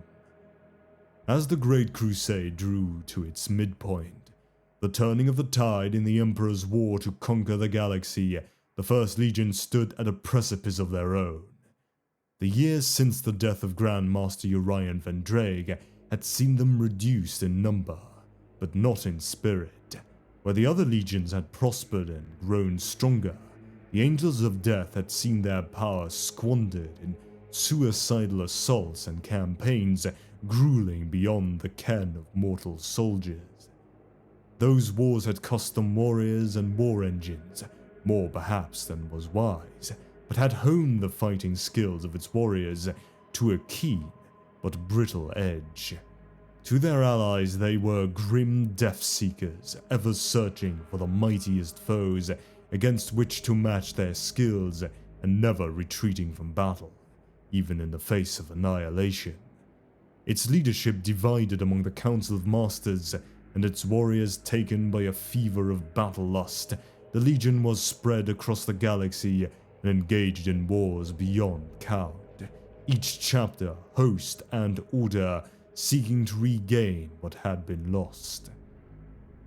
Had it continued down that path, it is likely that the First Legion would have fallen, slowly and inevitably cut to pieces on the double-edged blade of its pride. Yet this was not to be, for a small fleet of Jagatai Khan's roving hunters, White Scars, would discover a world known as Caliban, and the Emperor would bring forth from its dark forests the First Legion's salvation. Lion L. Johnson. As with much knowledge regarding the First Legion and its master, there was a vast body of rumor and little fact regarding the earliest years of the Primarch Lionel Johnson. Before the start of the Great Crusade, the gestation pod containing the infant Primarch that had been mysteriously teleported through the warp from the Emperor's subterranean gene laboratory beneath the Himalayan mountains landed on the feudal death world of Caliban, what would become the Segmentum Obscurus. Caliban was a planet whose surface was largely covered by immense forests, inhabited by terrible, monstrous beasts mutated by the touch of chaos in the centuries after the birth of the chaos god Slaanesh, due to the planet's proximity to the nearby Eye of Terror. Johnson managed to survive in the forests alone, living as a wild man far from civilization. Caliban was home to many knightly orders of warrior aristocrats created to defend its people and the massive fortress monasteries they lived within to defend themselves from the great beasts. These knights maintained a few aspects of Caliban's ancient technology from before the Age of Strife and wielded primitive bolt pistols and wore suits of simple power armor, very similar to that later used by Legiones Astartes, that were handed down from knight to knight. Despite these technological trappings, however, Caliban remained very much a pre-industrial society whose warriors rode to war on horseback. One of the most prominent knightly organizations was known simply as the Order, and was made up of commoners and nobles alike, whereas the other knightly orders were drawn by tradition only from the Calibanite nobility. Over 150 Terran years later, the young lion would be discovered by a hunting party of the Knights of the Order in the depths of Caliban's forests. Within them dwelt a breed of creature now unknown in the galaxy, monstrous, chimeric weapons left over from the Age of Strife, driven by a hunger that could not be slaked and fully capable of rendering an armored warrior into a ruin of blood and flesh in seconds. How long the young Primarch had survived alone in the green deeps cannot be known for certain, for the lion himself seldom spoke of those times. The knights that found him assumed from his stature and bearing that he could not have spent more than a solar decade alone. But the growth and development of the Primarchs does not follow the pattern of mortal humans, and they do not age as do those untouched by the Emperor's genius. The span of standard years in which the lion prowled Caliban's sea of trees may well have been far longer than can be easily comprehended. Indeed, the legends of those fortified towns that bordered the stretch of forest where the Primarch was discovered spoke of a forest spirit that haunted the depths, a spirit of small stature but whose form was that of a man who was known only by the mysterious marks he left in his wake and had existed for nearly a standard century before the discovery of L. Johnson. Regardless of whether the lion had stalked the world forest of Caliban for a Terran decade or a century, that time had left its mark upon him.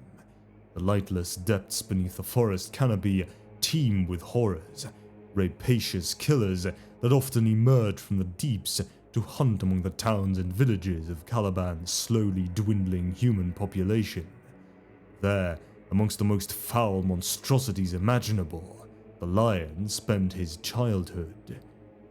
He learned to keep silent, lest he grant advantage to those that stalked him.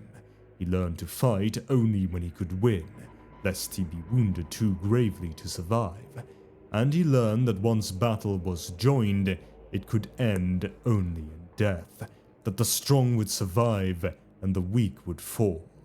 He fought for his life with nothing but his bare hands, and a determination so inhumanly strong that it served him better than any iron-forged blade. The lion was no feral berserker, but rather a calculating hunter ruled by logic and not simple rage.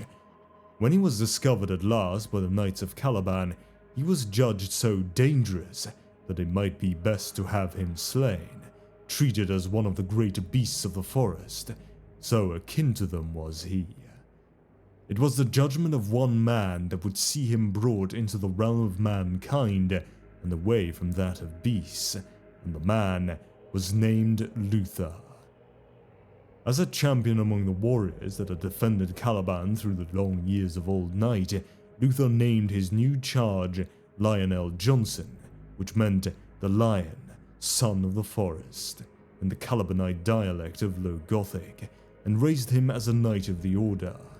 Luther taught him the laws and strictures of the order, to mete out justice as a man rather than as a beast, and gave him something that a young Primarch had never before had, a reason to fight beyond simple survival. Caliban was a dying world, its people besieged by the great beasts that thronged in the hidden depths of the forest and slowly driven to extinction. The Order, which built and manned the great fortresses and the borders of the wild, had vainly tried to stem the tide, but had succeeded only at slowing the pace of their people's destruction, for they were too few to do more than defend their fastnesses from the constant assaults. L. Johnson was taken to the Order's chief fortress monastery of Uldaruk and taught human ways. The lion learned to speak incredibly quickly and soon mastered all of the necessary aspects of Calibanite culture faster than anyone, including Luther, his mentor, foster father and best friend, believed possible. Before long, L. Johnson had become a fierce warrior in the Order's ranks. Though of his years living alone in Caliban's forests, he said nothing, then or later. With Luther at his side, he ultimately rose into the highest ranks of the Order. At the height of his reputation, he made clear his extraordinary ambition. He called for a Grand Crusade to exterminate the great beasts of Caliban so that the people of his world could finally know peace and live free from fear. This was received with great enthusiasm by the other members of the Order and even the other knightly orders, but it proved to be a time-consuming process that took nearly a solar decade of constant warfare against the terrible dangers of the deep forests. L. Johnson would quickly prove not only a superlative warrior and strategist, but also a leader whose quiet confidence and iron will drew recruits to the Order in numbers never before seen. With each victory against the great beasts of the forest, each fell head planted upon the walls of the Order's fortresses, more warriors took up arms with hope in more than simple survival. Lionel Johnson stood at the forefront of this new crusade, not by choice, for he had never been taciturn and prone to seek solitude, but by action, always to be found at the fore of any battle and unafraid to speak his mind or act when others might hesitate. By his order, the old traditions that allowed only the nobility to fight among the knightly orders of Caliban were dropped, swelling the Order's ranks further at the cost of some dissent within the ranks of the more traditional knights. Any Calibanite knightly order that did not follow his lead, such as the Knights of Lupus of the Northern Forests, which feared, like many, that the destruction of the great beasts would upend Caliban's traditional social order, was destroyed to the last man. Within the space of solar decades, the Order's ranks had grown to the point that they were able to take the war for their survival ever deeper into the world forest itself. With Lionel Johnson and Luther at their head, They unleashed their crusade to rid Caliban of its curse, bringing flame and steel to the lair of the monsters that had hunted them for generations beyond count. The war was long and bloody, with hundreds slain for each monstrous nest put to the torch. Many grew weary of the slaughter, all save the grim knight, L. Johnson. The Lion knew that mercy had no place in war. To leave with their task unfinished, and with any of the foe yet alive, would be to waste all of their lives spent in its pursuit. There could be only one end, and that was the total annihilation of the enemy by whatever means was needed. L. Johnson set the knights to ambush the great beasts as they came to feed, poisoned the pools at which the creatures drank, and set ablaze vast tracts of the forest to set them to flight. He gave the foe no respite and hunted them till no more could be found, and when his warriors spoke of his prowess and victories, it was fear that colored their words as much as awe. Some of Caliban's aristocracy, following in the wake of the Knights of Lupus, feared his new methods and determination enough to declare open rebellion, some fearing the changes he had wrought upon the tradition-bound people of Caliban, and others simply seeking to claim the power Lionel Johnson had come to wield. These traitors to the cause of Caliban's salvation were put down without mercy, the ranks of their knights and soldiers culled in their entirety, and their fastnesses torn down as a warning to others. At the end of the crusade against the great beasts, with both the Lion and Luther exhausted by the terrible cost the fighting had exacted, it was L. Johnson that received the battle honors and the title of Grand Master of the Order. He accepted the accolade without fanfare, for such human eccentricities still seemed less worthwhile to the youth that had grown to manhood among monsters. He understood little the value some placed upon titles and rewards, for his grim and solitary habits had always kept him distant from others, and he saw not the change his rise had wrought in Luther. For where they had once competed as equals for honor and victory, the Primarch had now eclipsed his mentor and brother, leaving him behind as he grudgingly accepted the people's adulation and offered to rule over all of Caliban. It was a wound dealt in ignorance, for L. Johnson did not see the spark of fierce pride that burned within his brother ignite to jealousy in the face of his triumphs, a wound that would fester in the years to follow. Had the Emperor not arrived shortly after this victory, descending from the heavens to claim his lost son, then perhaps this wound might have healed in Caliban's new peace. But this was not to be. The Emperor came to heap new glories upon the Lion, granting him command of the First Legion, whom he renamed the Dark Angels, after an ancient Calibanite myth that spoke to their grim mien, and making him a general within the vast Imperial army that sought to conquer the galaxy. Lionel Johnson would soon leave for distant Terra and his new destiny, bringing his uncompromising and remorseless style of warfare to the ranks of the Imperial forces. To him would fall the role of watchman at the edge of the Emperor's domain, the bane of monsters and beasts, and the bearer of weapons too terrible to entrust to any other. He would be the cold and inevitable destroyer, the doom that once unleashed could not be recalled, subverted or delayed. Taught by the black depths of the forest of Caliban the value of cold, ruthless tenacity. Lionel Johnson was the first of all the Primarchs, war distilled into its rawest and most fundamental essence, death that walked like a man, and the galaxy would be forever changed by his return.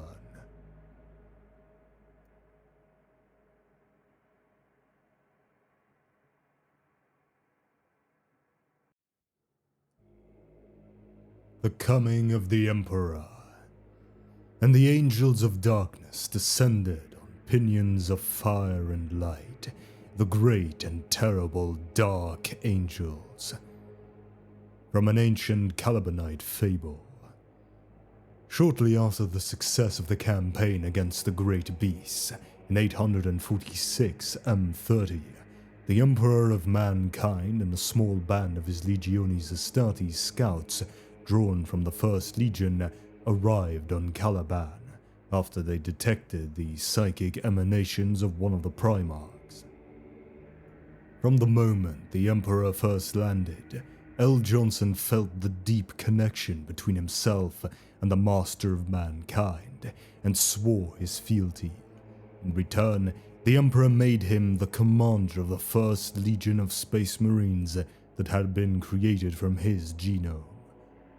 The Emperor had launched his Great Crusade after the end of Old Night to reunite all the lost colonies of humanity and restore mankind's birthright as the rulers of the galaxy. His Space Marine legions purged entire star systems of humanity's Xenos oppressors. As the Imperium's wave of conquest advanced across the galaxy, Imperial scouts brought word that they had rediscovered the isolated world of Caliban in the Segmentum Obscurus, and that it was home to a man who was likely one of the missing Primarchs. Only a small honor guard of the First Legion would accompany the Emperor to Caliban, for the Legion was still scattered to war zones across the front lines of the Great Crusade. A mere 500, mostly veterans of the Host of Death, would precede the Master of Mankind as he journeyed to greet his lost son, the Knight of Caliban, known as the Lion. Arrayed in the jet-black power armor and mortuary symbols that had come to be their mark, it seemed as if the old tales of Calibanite legend and myth had come to life, a host of dark angels mustering before the stronghold of the Order and kneeling before Lionel Johnson.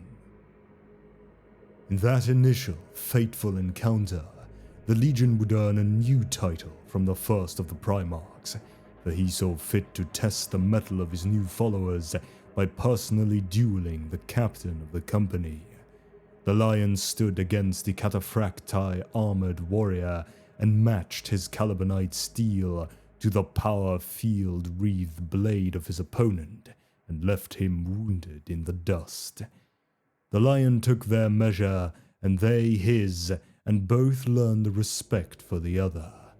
From that day forth, the Primarch would call the Astartes of the First Legion his Dark Angels, a title that soon spread throughout the Legion.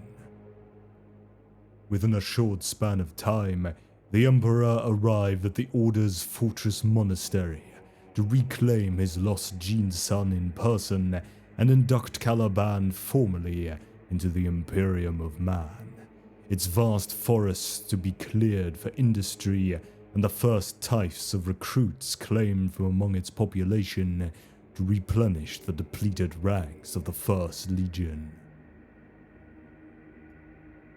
The day of the Emperor's arrival was one that would live on for centuries in Calibanite legend. His great vessel descended from the heavens, and he welcomed his lost son back into the Imperial fold.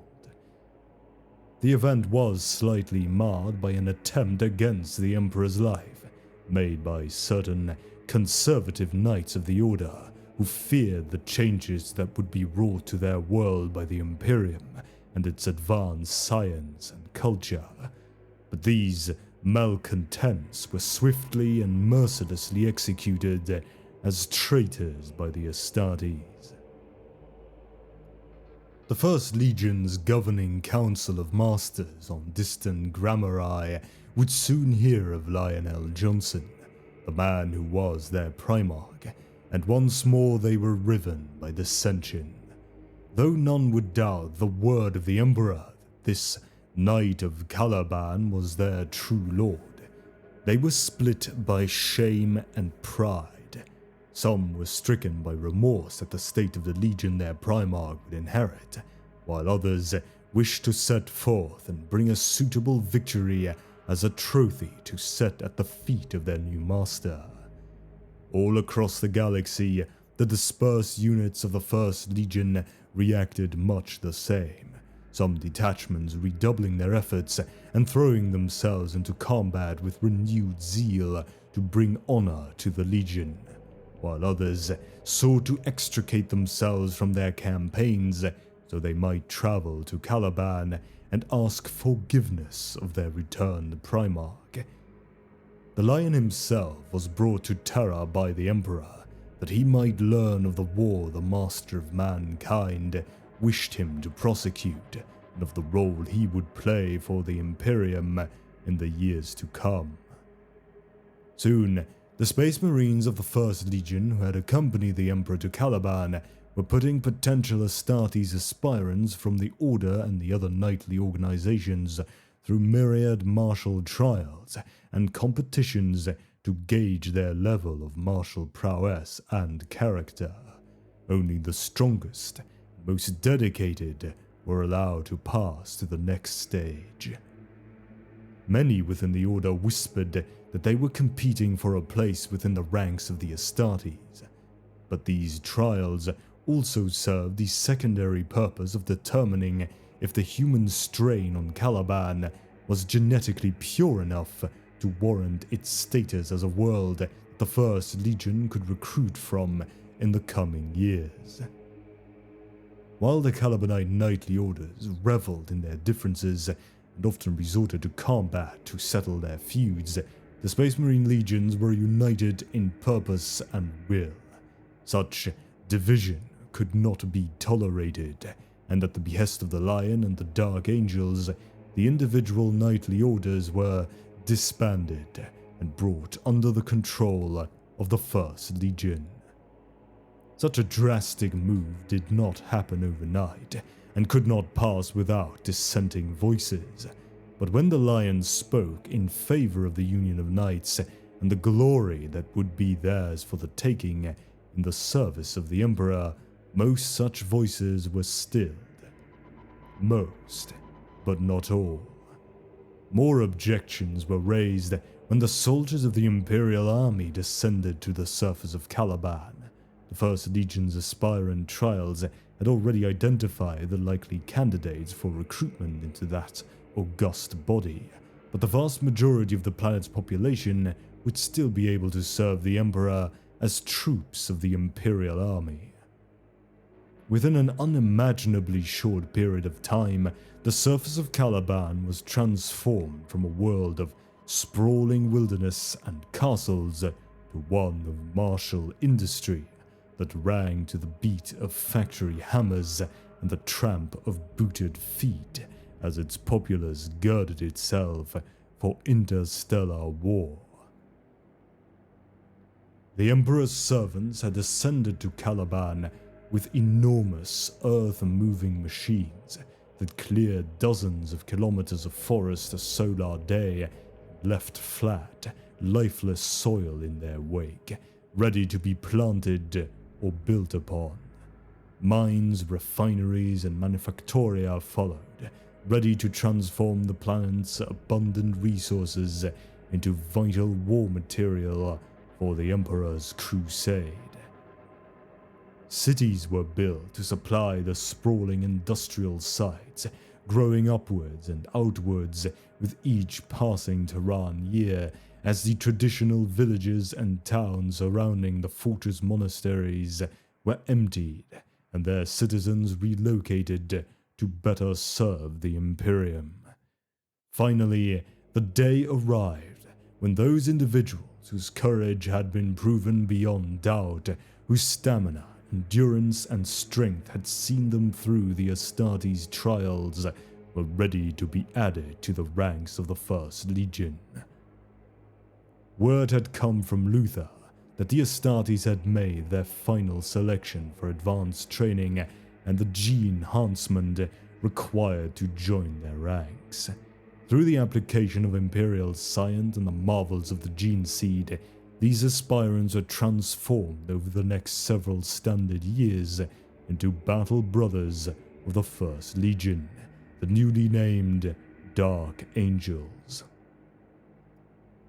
Luther had also been chosen to join the First Legion by the Astartes, but in common with a large proportion of that initial intake from the Order and the other Calibanite knightly orders, he had been too old to benefit from the implantation of gene seed. In its place, he and others like him had undergone an extensive series of genetic, surgical, and biochemical enhancement procedures designed to increase their strength, stamina, and reflexes to superhuman levels. They were taller, stronger, and quicker than mortal men. But for all that, they were still no true Astartes. It was difficult for Luther and the others to come to terms with that fact, knowing that they were surrounded by those who had once served under them as squires and junior knights, but were now far more powerful than they could ever hope to become. Luther still served as the Lion's second within the Legion, earning his position based on merit and fueled with a desire to prove himself by his devotion to the Imperial ideal. But despite his successes, he could not escape his own inner conviction that he was somehow being looked down upon because he was not a full Astartes. As for Lionel Johnson, his brother Primarchs would come to call him dour and morose, given to dark moods and heedless of the counsel of others. But he saw things simply and starkly.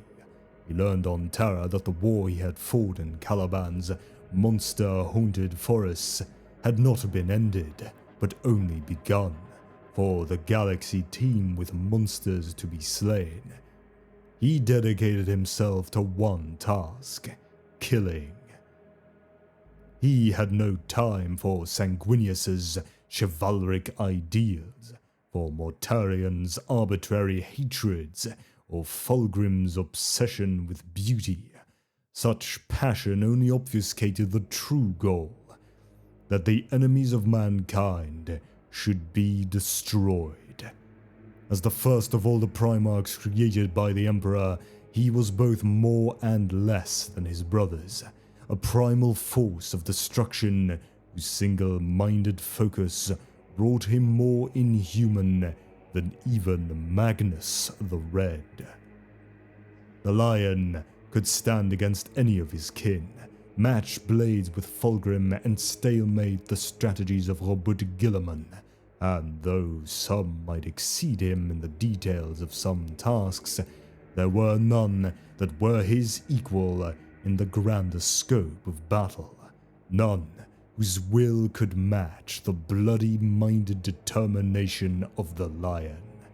His talons and resolute confidence, which some might have called arrogance, won him few friends, but saw him placed at the head of his legion faster than any of the Primarchs to be rediscovered before him. And the legion he inherited was in sore need of its Primarch and in need of a new beginning. Scattered and fractured, the First Legion remained a powerful fighting force, but one whose purpose had become lost in the long years of the Great Crusade. Before the coming of the Primarch, they had been mentors and guides for the younger legions, but their students had long since found their own wisdom. Now, Lionel Johnson would grant them a new purpose, one in keeping with the Primarch's own methods and the vision he had for the Emperor's Great Crusade. His first acts were to merge many of the teachings of Caliban's techno-feudal aristocracy with those of the First Legion Hexagrammaton, fusing the best of Terra and Caliban to create something new and more refined, and to gather the scattered fragments of his legion together. With the first generation of recruits taken from the ranks of the worthy among the Knights of Caliban, still undergoing implantation of gene seed, hypnagogic indoctrination, live fire training, the Lion prepared to embark on a crusade of his own. With him were to be found the original 500 warriors that had first arrived at Caliban, as well as those chapters and battle groups that had sought him out to pledge their allegiance, as well as auxiliary companies raised from the stock of Caliban to serve the Imperial army, and a small retinue of Mechanicum Magi from the Forge World of Xana too, eager to court favor with the new Primarch.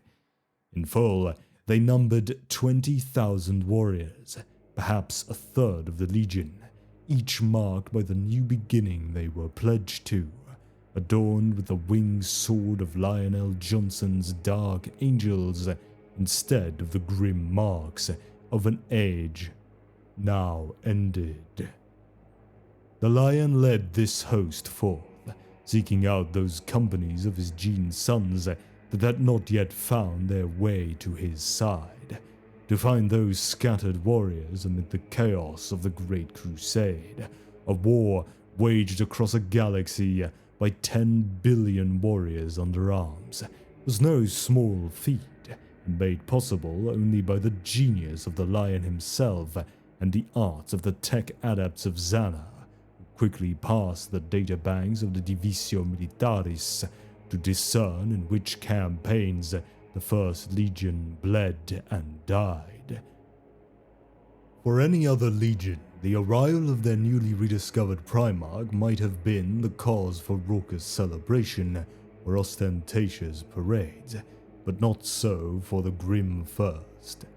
News of Lionel Johnson's approach most often spurred the warriors of the First Legion to redouble their efforts in battle, throwing themselves upon the foe without care for their survival, so that when they stood before their gene father, they might offer him the blood-soaked laurels of victory. Each battle-worn company received their new master with the same stoic reserve, with silent curtsy and brief but solemn vows of allegiance, and each was tested in battle by the Primarch himself before they joined the ranks of his growing entourage. As was the way of the Lion, he demonstrated his worth by his actions and skill rather than with words and vague promises, allowing those who might doubt him to match their blades against his honest combat. None among the Legion could question his right to lead after such a trial, though some few within the Legion harbored misgivings at the sudden changes the Primarch brought to the centuries-old doctrines of the Legion and the shift in authority he represented. Within a few short standard years, the Lion had gathered the vast majority of his Legion together, near 100,000 warriors, and led them to the ancient stronghold of the First Legion on Grammari.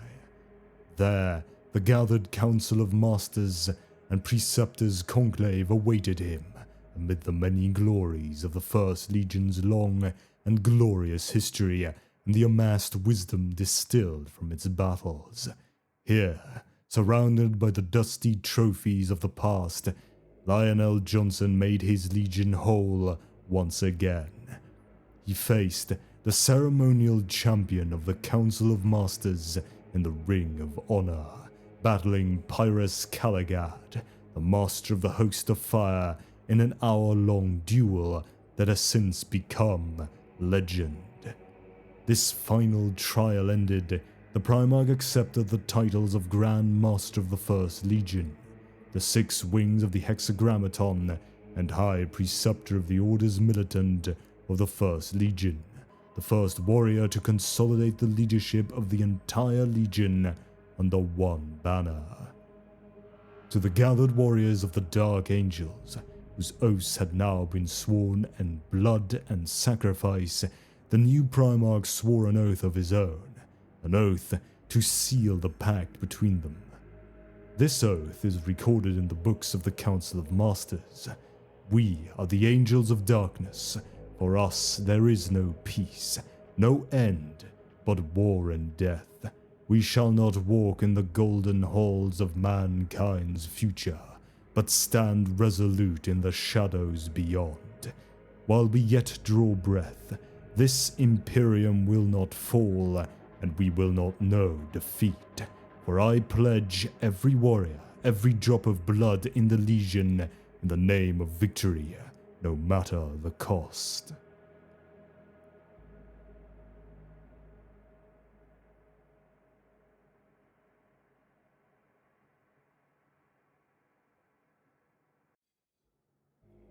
The reorganization of the First Legion. With his oath to his legion sworn, Lionel Johnson saw the rise of his Dark Angels, placing new masters over each of the wings he had created from the bones of the Legion's old hosts, and formalizing the Angels' various informal orders in the style of Caliban's knightly orders. With the first influx of new recruits from Caliban now ready to join the First Legion, comprising those older warriors like Luther that had opted to undergo the painful and unreliable cybernetic and genetic augmetic enhancement process that allowed them to reach levels of ability comparable to true Space Marines, Lionel Johnson swiftly incorporated them within this new structure, taking care to assign posts and commands based only on merit and not due to origin or the simple virtue of time in service. A number of the Lion's old companies from the Order found positions within his inner circle, and despite the stringent trials the Lion insisted upon, some of the oldest veterans were less than pleased to yield their authority to these comparative newcomers. The old Grand Legion Chantry on Grammari was torn down, replaced with a more modest fortress to secure the industrial sprawl of that world.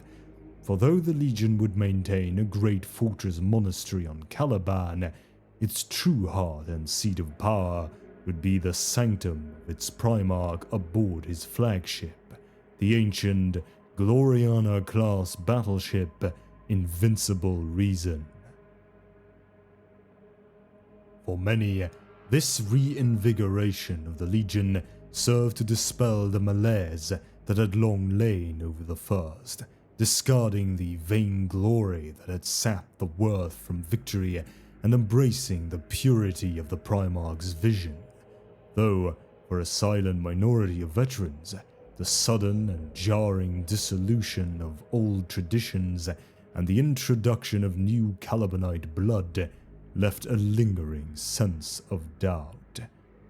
The Lion chose to confront any intransigence with the stoic indifference that was his hallmark, choosing to immerse the Legion in war and trust that his example would dispel any doubt. Dispersed under the masters and knight commanders of the Legion, he set the Dark Angels to their task, while the Primarch led his own fleet to answer a call for aid received only recently by the newly installed astropathic Qua at Caliban. His destination was the distant world of Carcassam, where the Ultramarines garrison there had resisted siege for over 8 solar months after a sudden uprising against Imperial rule among the population living within the ruined halls of the Shattered World Fortress. The desperate rebels had opened hidden vaults deep beneath the surface of the planet and set loose a biogenic phage that had reshaped the broken people of their world into twisted, blood-hungry ghouls whose minds were burned clean of all thought except the need to hunt and kill. These monstrous mutant creations then fell upon the unsuspecting warriors of the 13th Legion with a ferocity that gave pause to even the warriors of the Legiones Astartes. With much of the Great Crusade's strength concentrated to the galactic east, there were few forces available to relieve the beleaguered Ultramarines. Given the history of Carcassonne, few expected the Dark Angels to return.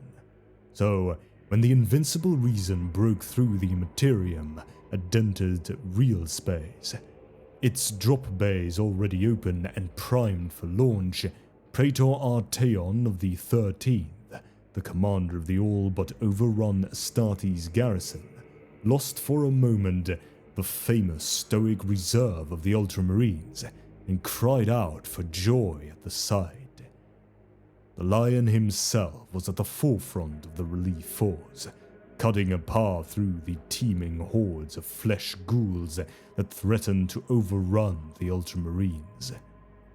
At the head of 1,000 ebon-armored veterans of the Dreadwing, the new master of the First Legion made swift work of the foe. A curtain of superheated plasma scouring clean the walls and bunkers of the Ultramarines' fortress.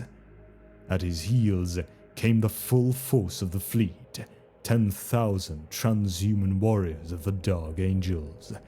By their blades was the enemy put to rout, then annihilated as they cowered in their bolt holes.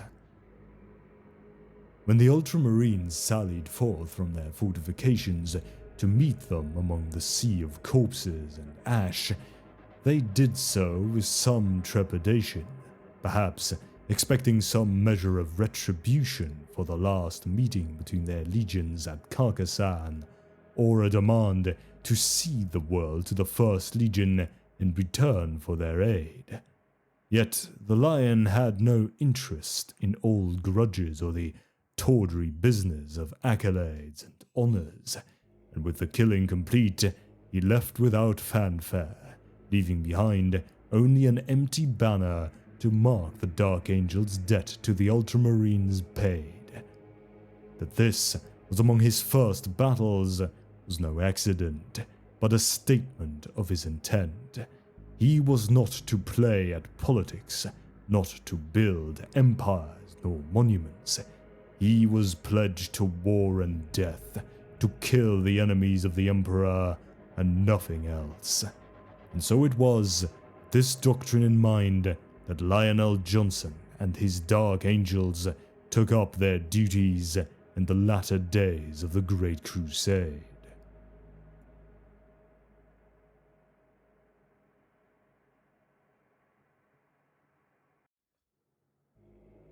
The late Great Crusade.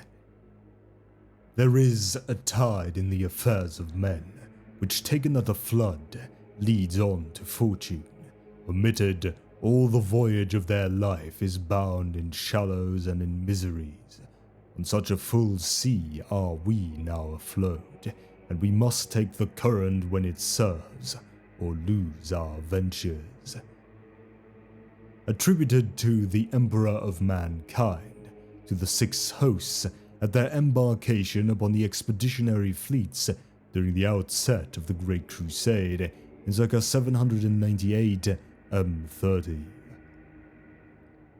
20 legions of Space Marines were created by the Emperor during the Great Crusade to join and lead his quest to unite all of humanity under the aegis of the Imperium of Man.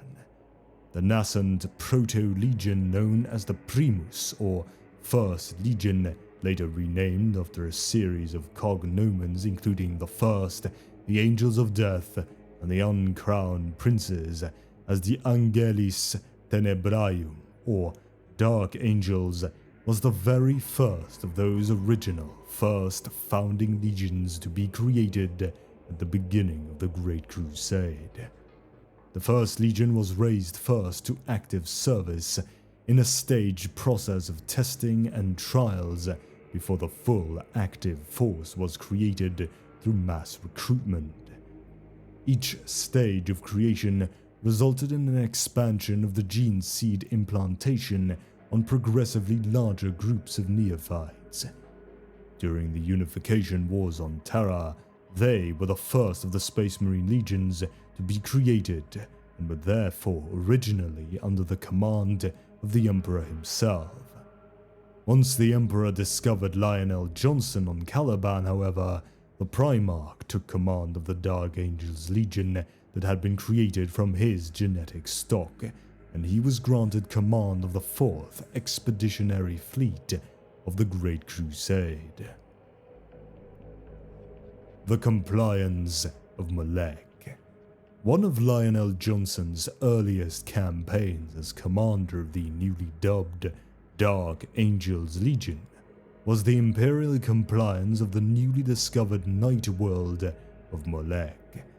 This was a massive joint compliance operation between multiple Legiones Astartes, including the Dark Angels, Lunar Wolves, Emperor's Children, White Scars, and thousands of Imperialis Auxilia soldiers, various Mechanicum and Legio Titanicus assets.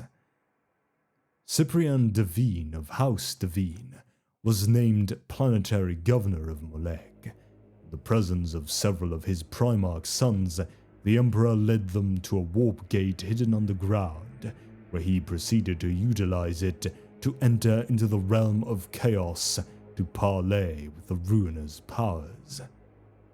When he finally returned, the Emperor appeared aged but much more powerful. Then psychically suppressed his son's memories of Molech and stationed a large garrison force comprised of nearly 100 Imperialis Auxilia regiments, 3 Legio Titanicus cohorts, along with detachments from 2 Space Marine legions to protect the secrets of the Warp Gate on Molech. The 2nd and 3rd Rangdan Xenocides. Next, the Dark Angels took part in the vital campaigns of the final Rangdan Xenocides. They fought alongside Titans from the Legio Griffonicus, Legio Vulturum, as well as other Zanide Mechanicum forces from the Forge World of Xana II. The conflict began in 862 M30, when the Rangda, that Xenos terror long thought extinguished in the earlier first Rangdan Xenocide, fell upon the northern reaches of the Imperium in numbers that defied belief. For almost a solar decade, the veterans of the First Legion, now the Dark Angels, fought to hold at bay an enemy that threatened to consume all the worlds of mankind.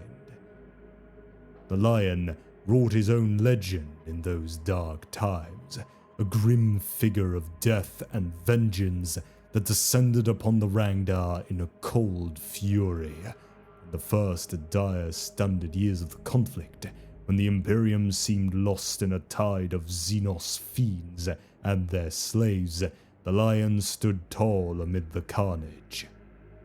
He was no golden hero like his brother Sanguinius, nor a black-humored figurehead like Horus Lupercal, but rather a silent rock, unyielding in the storm. He did not inspire loyalty nor any other virtue. Rather, he went forth where the foe was strongest, armored by his pride and confidence, and drew others along with him for the simple honor of standing by his side. For near a solar decade, the battles would rage, some 9 Space Marine legions taking part in the fighting, and ravaging human colonies across the northern sectors of the Imperium. Of those legions caught up in the fighting, many would suffer serious losses. The Space Wolves, making the loss of some 5,000 Astartes breaking the siege of Xana alone. The Dark Angels, gathered once again in almost their full number, bore a toll of their own. The Dark Angels hurled themselves at their enemies and broke their greater strength in countless battles against the vile Xenos on the edge of the Halo stars. This campaign culminated in the 3rd Rangdan Xenocide around 890 M30, which resulted in the loss of the lives of 50,000 Dark Angel Space Marines, spent in preventing the destruction of perhaps the entire northern Imperium by the alien menace from the outer darkness. At the breaking of the great citadel of Vorksag, during the vast clash of void ships over Morkar and the 7 solar week-long Battle of Moreau, where 3 companies of the Dark Angels held against more than 1 million Rangdan Nero-shackled servitors, victory was brought at the cost of their lives, and with the blood of the old Legion, for when victory was at last proclaimed, the Rangdan menace vanquished for the final time, the Dark Angels were but the 10th of their old number. Some say the old Legion fought to prove themselves worthy of their new master, others that they bled to make right their failure to destroy the Rangda when first they met at the Battle of Advex Moors, and a few whispered that the Lion sent them into slaughter so he might replace them with more tractable Calibanite warriors. Whether true or not, it was to Caliban that the Lion turned to replenish the ranks of his legion. With the Rangdan plague driven back, the first new influx of true Calibanite space marines entered the ranks of the Legion, where once they had been but the few older companions of the Primarch. Now they were dispersed across all the wings and orders of the Legion. They were a new breed of warrior for the First Legion, guided more by tradition and ritual than their forebears, and unburdened by the weight of pride that had been the lodestone of the Tehran veterans. In the wake of the second Rangdan Xenocide, it was this changed Legion that went forth to continue its works to bring war to the most fell of foes. From Caliban they spread out across the stars, for unlike many of their brethren, they took few strongholds, save for the lonely chantry halls that held the knowledge of the Legion. Each of their expeditionary fleets was bound to a different corner of the Imperium, to patrol the dark places where monsters were still to be found. The Lion took command of one such fleet, no larger or more grand than any other, for he expected each to be an engine of death, capable of defeating any foe, and set course for the world known to Imperial cartographers as Sarosh. Due to the extensive losses suffered by the First Legion during the Rangdan Xenocides by 899 M30, the Ultramarines Legion were on the cusp of becoming the largest Space Marine Legion, standing at around 166,000 legionaries. The Feud of Dulan. As the Space Marine Legions pushed back the frontiers of the Imperium, each Primarch strove to excel in the eyes of the Emperor, and none more so than Leman Russ, Primarch of the Space Wolves. Only Horace Lupercal and Lionel Johnson could claim more victories than Russ. This was a constant frustration for him. It was on the world of Dulan in 870 M30, where the Space Wolves were fighting alongside the Dark Angels, that matters came to a head. This incident would start the millennia-long rivalry between the Dark Angels and the Space Wolves. The planetary governor of Dulan, Durath, had denounced the Space Wolf Primarch Leman Russ as the Emperor's lapdog, and swore to feed his heart to his pet Grox. Russ, enraged, swore to kill Durath himself, and demanded the satisfaction of leading the assault. Johnson, however, had meticulously planned the attack, was not about to let his brother's hot-headedness foil his plans. Johnson led the assault, leaving Russ to watch helplessly as the Lion killed Durath. After the battle, Russ stormed into the fortress and struck Johnson across the room. A brawl ensued that lasted a full solar day, and knight, the two combatants being said to be equally matched. While Russ was slightly stronger, the lion was slightly quicker. Russ eventually ceased and started laughing, realizing how foolish their fight was and how he had allowed his pride and temper to get the better of him.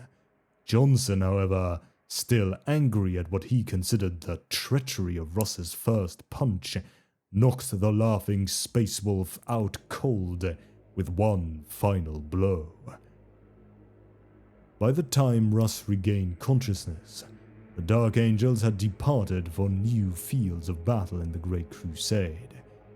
It has since been customary for selected champions from both chapters to engage in a non-lethal duel whenever they meet, so that honor may be satisfied. The Battle of Dulan in the infamous feud between the Dark Angel and the Space Wolves is a tale told many times. In essence, it is always recounted as a simple tale, yet one that has seen a number of tellings, each of which has had its own agenda. Rarely has that agenda been the simple truth. The details of the battle are well known as noted in the most common retelling. Leman Russ and Lionel Johnson were both assigned to the conquest of the world of Delan. While the Space Wolves waited and lay siege, the Dark Angels staged a sudden assault that allowed them to claim the honor of the final victory. On hearing of this, it is most often claimed that Leman Russ flew into a rage and assaulted his brother, leading to the legendary duel between them that their Legion's successor chapters are rumored to reenact whenever they meet. This has led to the popular assumption of a bitter grudge between the Space Wolves and the Dark Angels, a sense of lasting ill will brought about by this single isolated incident that has been accepted by history as fact. Yet those two legions and their later successor chapters fought together on a number of occasions, both before and after the Battle of Dulan, without rancor and in many cases with a noted sense of shared camaraderie. Indeed, it has often been noted that the two Primarchs, Lionel Johnson and Leman Russ, were of much the same character, though they oft expressed it differently. Both were practical to their core, with little time for frivolity or the excesses of civilization. Both valued plain speaking over political necessity, and judged men and women by the actions they took rather than the words they spoke. But above all, the two Primarchs placed the utmost value on loyalty, holding their oaths as iron bonds and reserving the deepest hate for those who would forsake a vow. This being true, it throws the events on Delan and the grudge they are supposed to have given birth to into a strange light. That the two fought is not in doubt, for too many sources agree on it. That either came to hold a grudge is implausible.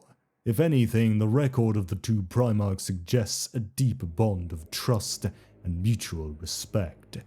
Together, they had seen the end of the Rangdan Empire, had conquered 1,000 worlds, and vanquished some of the most terrible foes to stand against the Imperium.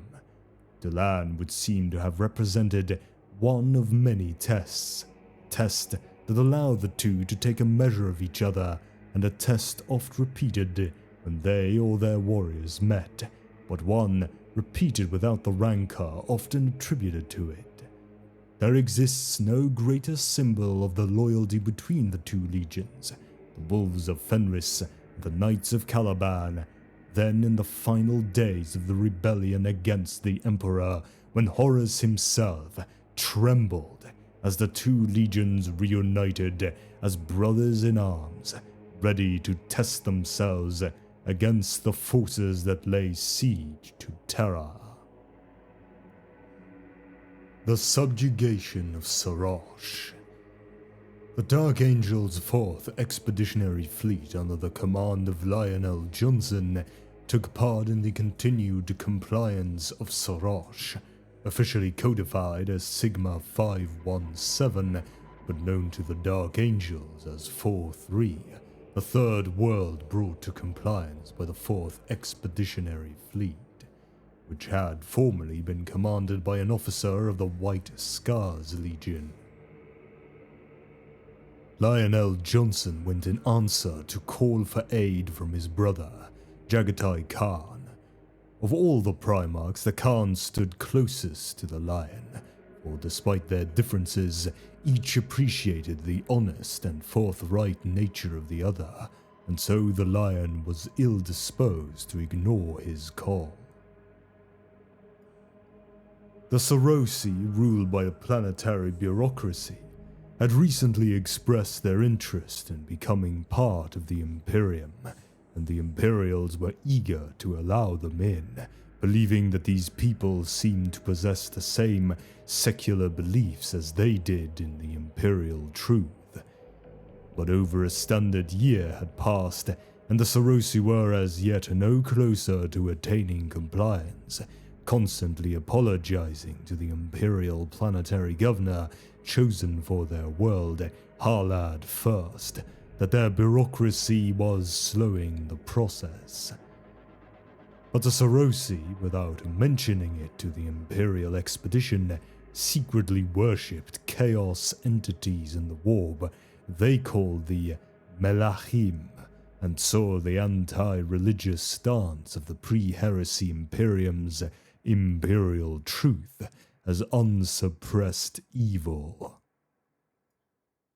After the Dark Angels' fleet arrived in orbit to accelerate the compliance process, the Lord High Exactor, the leader of the Serosi bureaucracy, who had been invited aboard the Invincible Reason to meet the Primarch, denounced L. Johnson and the Emperor to the Primarch's face aboard the Dark Angels' flagship, and L. Johnson responded by ramming his power sword through the fanatical Serosi leader's body. But the Serosi delegation had also brought a hidden nucleonic device aboard the shuttle, intending to assassinate the fleet's entire command structure, including L. Johnson, in one fell swoop. However, Luther and the junior librarian named Zahariel El-Zurias managed to reject the shuttle into space, causing only minor damage to the flagship. Luther admitted to Zahariel that he had discovered the device earlier, and had, briefly, considered allowing it to kill his oldest friend, largely because of the jealousy that had begun to grow in his soul. The rebels on Sarash would be crushed for their treachery, brought to heel swiftly by the might of the Dark Angels and the Imperium's armies. But the victory would leave a bitter taste for many. In the aftermath of the fighting, some questioned the ease with which the Serosi had infiltrated the First Legion's defenses, and though none would call what had occurred treachery, there were those whose devotion to the Legion's new path was questioned. Luther, Zahariel, and 500 other Dark Angels drawn from among the veterans of both Tara and Caliban were to find themselves returned to Caliban, not in exile, but neither in triumph. There, they were to serve as a garrison force, the overseers of the Lion's Sanctuary, and to continue the recruitment of new Space Marines into the Legion from the Calibanite population. They were required to leave the Great Crusade behind, regardless of their legacy of standard years in service in either the Calibanite forest or among the stars. This was the determination of the Lion, that he would set aside even those whom he held dearest in the name of duty. Some would name it arrogance, and others, with the benefit of hindsight, would call it foolhardy, but it was ever the way of the Lion. It was not the cold logic of battle favored by some among the Primarchs, but the proud imperative of duty and excellence, that those who faltered be set aside, no matter how justified or small the failing, and the worthy grow stronger through the trials they faced. The final days of the Crusade. By this creed of strength and excellence, the First Legion, the Dark Angels, lived and died, continuing the work of the Emperor in the last days of the Great Crusade. Wherever the tide of Imperial conquest slowed, they were to be found, bright swords and grim resolve against the worst horrors of the galaxy. Lionel Johnson, now long parted from the forests of Caliban, and the staunch believer in the dream of human empire embodied in his Gene father, fought with every moment given to him.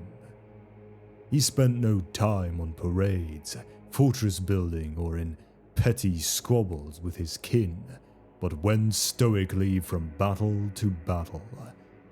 He and his legion began to shun the gatherings of the Great Crusade and the fellowship of their brothers among the Legiones Astartes, scorning those who would fret over such frivolities while there remained enemies of power and strength to test their mettle against.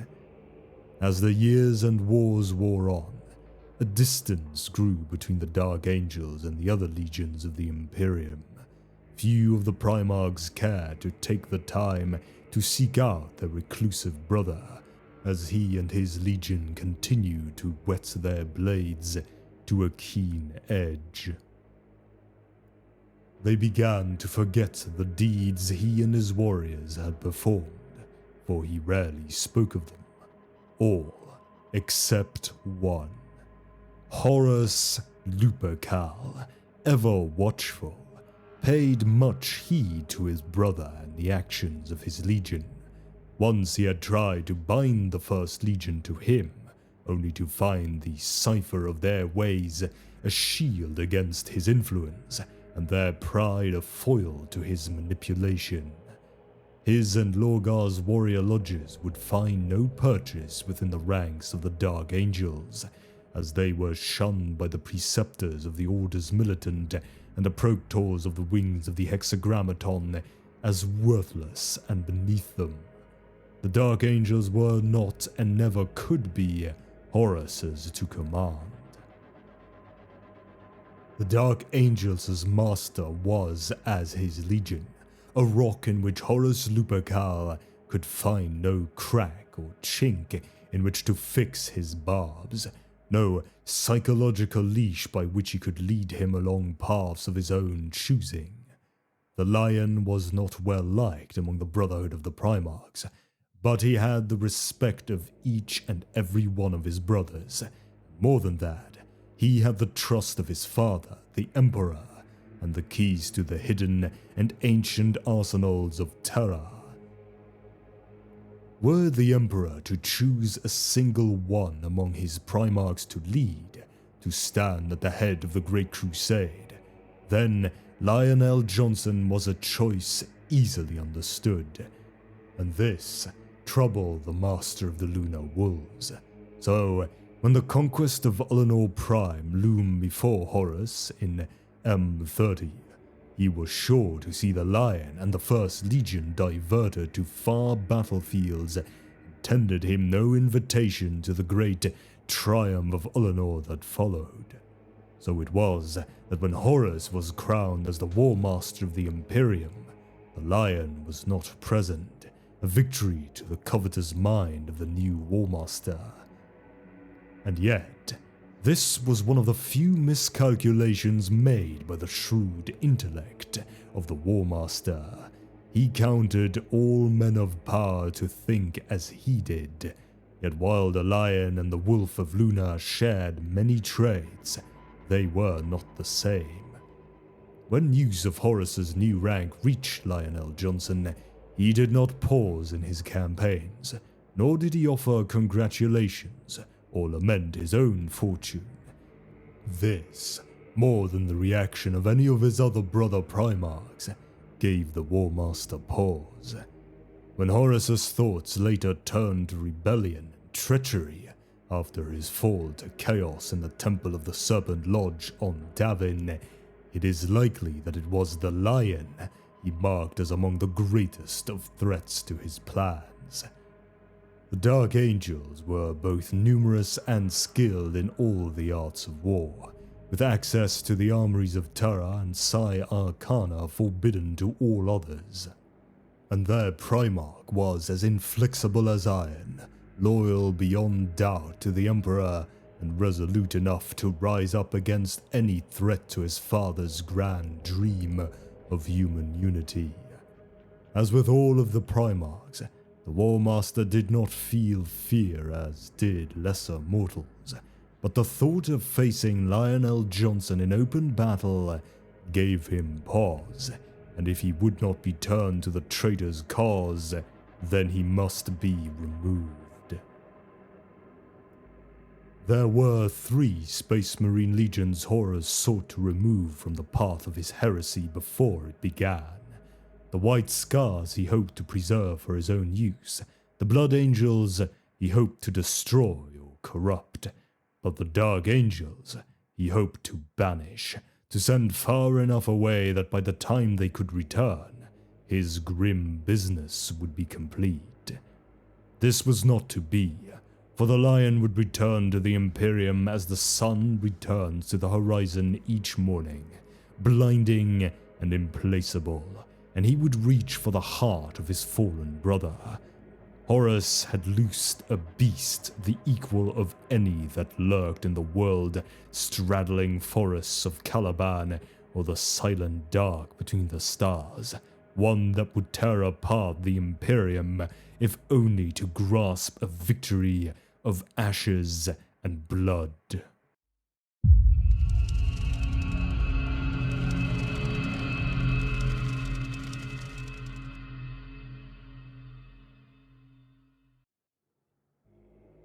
The Horus Heresy.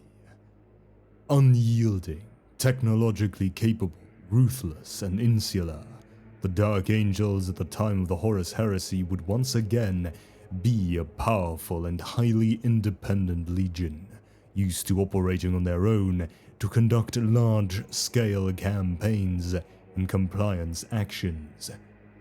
Because of this, the fear of the First Legion's intervention led the machinations of the War Master Horus to ensure that when his treacherous plan came to fruition, the Dark Angels had been dispatched to the outer edges of the Imperium, where they would be unable to interfere, at least for a time. As the Horus Heresy progressed, however, the power of this legion would make itself known, savaging the Night Lords at Thramas, and going on to unleash destruction on an unprecedented scale during the later years of the Heresy, when they crushed traitor world after traitor world across the southern galactic zone. The suppression of the Gordian League. During the 200th year of the Great Crusade, 998 M30, the Dark Angels Legion was carrying out an Imperial compliance campaign against the shield world of the so-called Gordian League, a confederation of human worlds who are allied with degenerate Xenos. During the 7 Terran year-long campaign in 05 M31, the Dark Angels High Command received word that the War Master Horus and his 16th Legion had renounced their oaths of allegiance to the Emperor, along with the Primarch Angron's World Eaters, Mortarian's Death Guard, and Fulgrim's Emperor's Children. They also received word of the atrocity committed against the doomed world of Istvan III, when Horus ordered it to be virus-bombed to eliminate the remaining loyalist Astartes from those 4 traitor legions still active upon it, rendering it a lifeless, dead world. The War Master knew that the Emperor would respond with all the force he had available. Johnson believed that the Dark Angel's deployment to the Shield Worlds on Horus's orders was part of an effort to scatter the Imperium's most loyal servants as far as possible, in order to minimize the number of legions Horus would have to face at any given time. Even so, the strike force of 7 full Space Marine legions ordered to the Istvan system in response to the War Master's treachery posed a dire threat to Horus's survival, as they made their way towards his forward operating base on the world of Istvan V. The Battle of Diamat. L. Johnson's forces were too deeply enmeshed in the shield worlds of the Gordian League to respond quickly to Horus's betrayal. The best estimates of the Primarch staff indicated that it would take them nearly 8 solar months to conclude their offensive operations, even on an emergency basis, and reposition themselves for a strike against Istvan V. Even if they could move more quickly, Horus's agents would be able to alert the War Master in time to organize a counter-strike.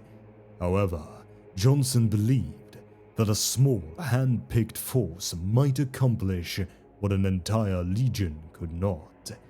The Primarch issued orders for many of the Dark Angel's reserve squadrons to resupply and prepare for immediate deployment to the Tanagra system. Their primary target was to secure the Forge World of Diamat. They could not afford to let the War Master acquire the substantial supplies and ordnance needed to fortify the world of Istvan V against the approaching Loyalist strike force. L. Johnson would personally lead the expedition to Diamat with a battle group of 15 warships. Secrecy was vital, as the Primarch was aware that the War Master's agents were more than likely tracking the Dark Angel's movements. L. Johnson went to Diamat in order to secure several powerful continental siege machines known as ordinati, vast artillery pieces that could devastate the most powerful fortifications. The small fleet of Dark Angel's vessels arrived in the Tanagra system just 5 solar days after the destruction of Horus's landing force at the Xanthus starport. With no way to secure the siege machines held in storage in Diamat depots from L. Johnson's Astartes, the admiral of the raiding fleet had little choice but to withdraw back to the Istvan system. The War Master's final gambit had failed. Following this small victory at the Battle of Diamat, L. Johnson met with his fellow brother Primarch Perturabo of the Iron Warriors Legion aboard his flagship, the Invincible Reason. Perturabo informed Johnson that the 4th Legion was en route to the Istvan system to face the War Master and his traitor legions upon the black sands of Istvan V. Ferrus Manus and the Iron Hands Legion had hastened ahead of them, hungry to claim the Emperor's vengeance against Horus. Perturabo lied to L. Johnson, explaining that he had hoped that his legion could provision his vessels at the Xanthus starport above Diamat before continuing to the combat zone. Of course, they were now unable to, as the 1st Legion had destroyed the orbital port. Perturabo inquired of L. Johnson how he had learned of the existence of the Ordinati siege engines. Johnson explained that he had discovered them 50 Terran years earlier when he was studying the history of the Great Crusade, and saw a reference to them in a dispatch from Horus that had been sent to the Emperor. Horus had commissioned the colossal siege machines on the Masters of Diamat during the long siege of the Xenos fortress states, Tethanus. The war machines took much longer for the Forge Masters to complete than planned. By the time they were finished, the campaign on Tethanus had been over for a standard year and a half, and Horus had moved on to other conquests. So the weapons were put into a depot on Diamat against the day when the War Master could come to claim them. But then, the Istvan III atrocity occurred. When Johnson had received word of Horus's perfidy, he knew that ultimately the War Master's path would lead to terror.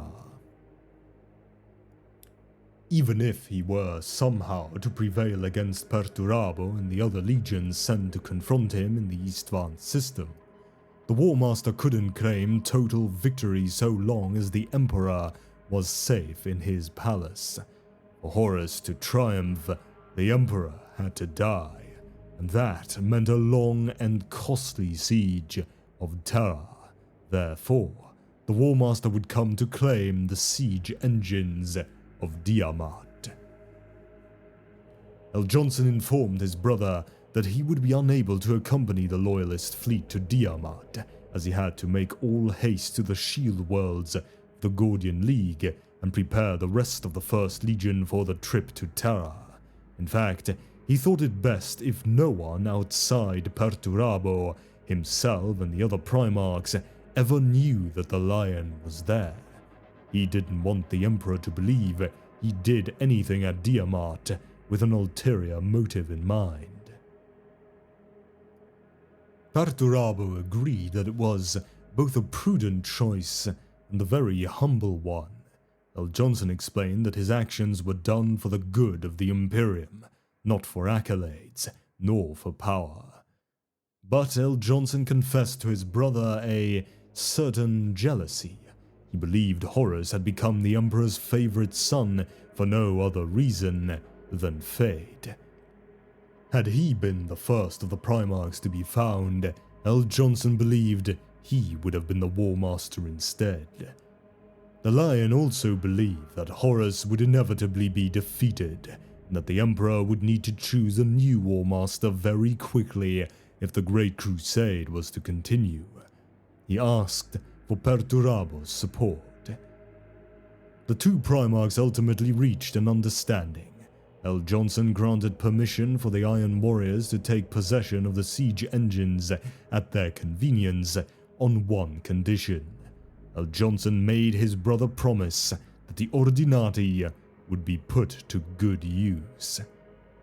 His brother assured him that they would be, never letting on that he had already sworn himself to Horus's rebellion, and would participate only solar months later at the Drop Site Massacre on Istvan V, where 3 Loyalist legions were almost completely destroyed. The Thramas Crusade. Following the victory of the Drop Site Massacre, Horus called a meeting of the Primarchs of 8 of the traitor legions, minus the participation of the Alpha Legion's Primarch, Alpharius, aboard his flagship, the Vengeful Spirit.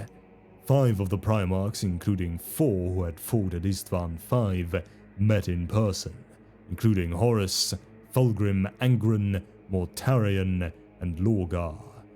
3 appeared through the use of hololithic emitters that transmitted their signals through the warp, including Perturabo Conrad Kurz and Magnus the Red, who had only recently joined the traitors after the scouring of Prospero when the broken remains of his 15th Legion had been transported by Tzeentch into the Eye of Terra to the planet of the sorcerers. The Thousand Sons, bitter at what they perceived as their betrayal by the Emperor, now willingly became the 9th Traitor Legion. The Council of Traitor Primarchs made their plans for the next step in their war against the Emperor, and then each legion went its way according to its assigned role. In 07M31, Conrad Kurz's fleet departed, bound for the planet of Sagualsa, a remote world in the eastern fringe that lay shrouded in the shadow of a great asteroid belt. From there, the Night Lord's Legion's Terror troops would begin a campaign of genocide against the Imperial strongholds of Heroldar and Thramas, star systems that, if not taken, would leave the flanks of the Warmaster strike on Terra vulnerable to attack. This campaign would also delay the Dark Angels Legion from reinforcing the Loyalists. The Thramas system was of particular importance, as it comprised a number of Mechanicum Forge worlds whose loyalty was still to the Emperor. This bitterly contested campaign, known as the Great Crusade, dragged on for nearly 3 standard years. In an attempt to sway his brother Lionel Johnson to Horus's cause, the Night Haunter left a deep void beacon in the patrol path of one of the Dark Angel's Outrider vessels. The beacon was set to transmit coordinates in advance, so that the two Primarchs could meet and parley on the planet of Tsagualsa. Night Haunter wanted to break his former brother either mentally, physically, or both to obtain his objectives. The Primarchs were accompanied by 2 warriors from their personal honor guards to the parley. The meeting began amicably enough between the two as they conversed with relative civility. This amity lasted only until the Night Haunter slandered L. Johnson, and in return, the Lion struck his former brother. This melee further degenerated into an all-out brawl between the two sides, as Kurz strangled the life out of L. Johnson. One of the Dark Angel's honor guardsmen ran his sword through the Night Haunter's back, saving his Primarch's life. Eventually, both legions sent reinforcements in response to this incident. Each side dragged away their respective Primarchs from the scene of the combat. Both Primarchs survived this brutal confrontation and went on to continue the contest between their legions for control of the Aegis sub-sector. The Battle of Perditus in 08 M31. The Dark Angels received intelligence from an astropathic message from the nearby Perditus system about traitor movements. They immediately moved to intercept. Upon arrival, they interrupted the month-long conflict between the Iron Hands 98th Clan Company, led by Cassalier Loramek, and the large Death Guard contingent, led by First Captain Callus Typhon. Both sides had been fighting over an ancient sentient device known as the Tuchalcha engine. This device was part of a triumvirate of similar sentient devices, another being the Ouroboros and a third, unnamed engine, which when combined could create temporal rifts that bridge space and time. On its own, the Tuchalcha was capable of precise and extremely efficient warp jumps. Faced with the prospect of fighting the entirety of the much larger 1st Legion fleet, both sides retreated from the planet's surface at the Lion's request. Wary of both sides' motives, especially those of the Death Guard's first Captain Callus, the Lion prevented the device from falling into the Death Guard's hands. Johnson proceeded to serve his own ambitions and requisitioned the device for his own use. He ordered the destruction of Perditus, much to the consternation of both commanders. He used the Tuchalcha engine to make a warp jump, but during their sojourn through the Imperium, the Dark Angels were beset by demons. The Lion reinstituted his Legion's Librarian Corps to fight these nefarious warp-spawn creatures.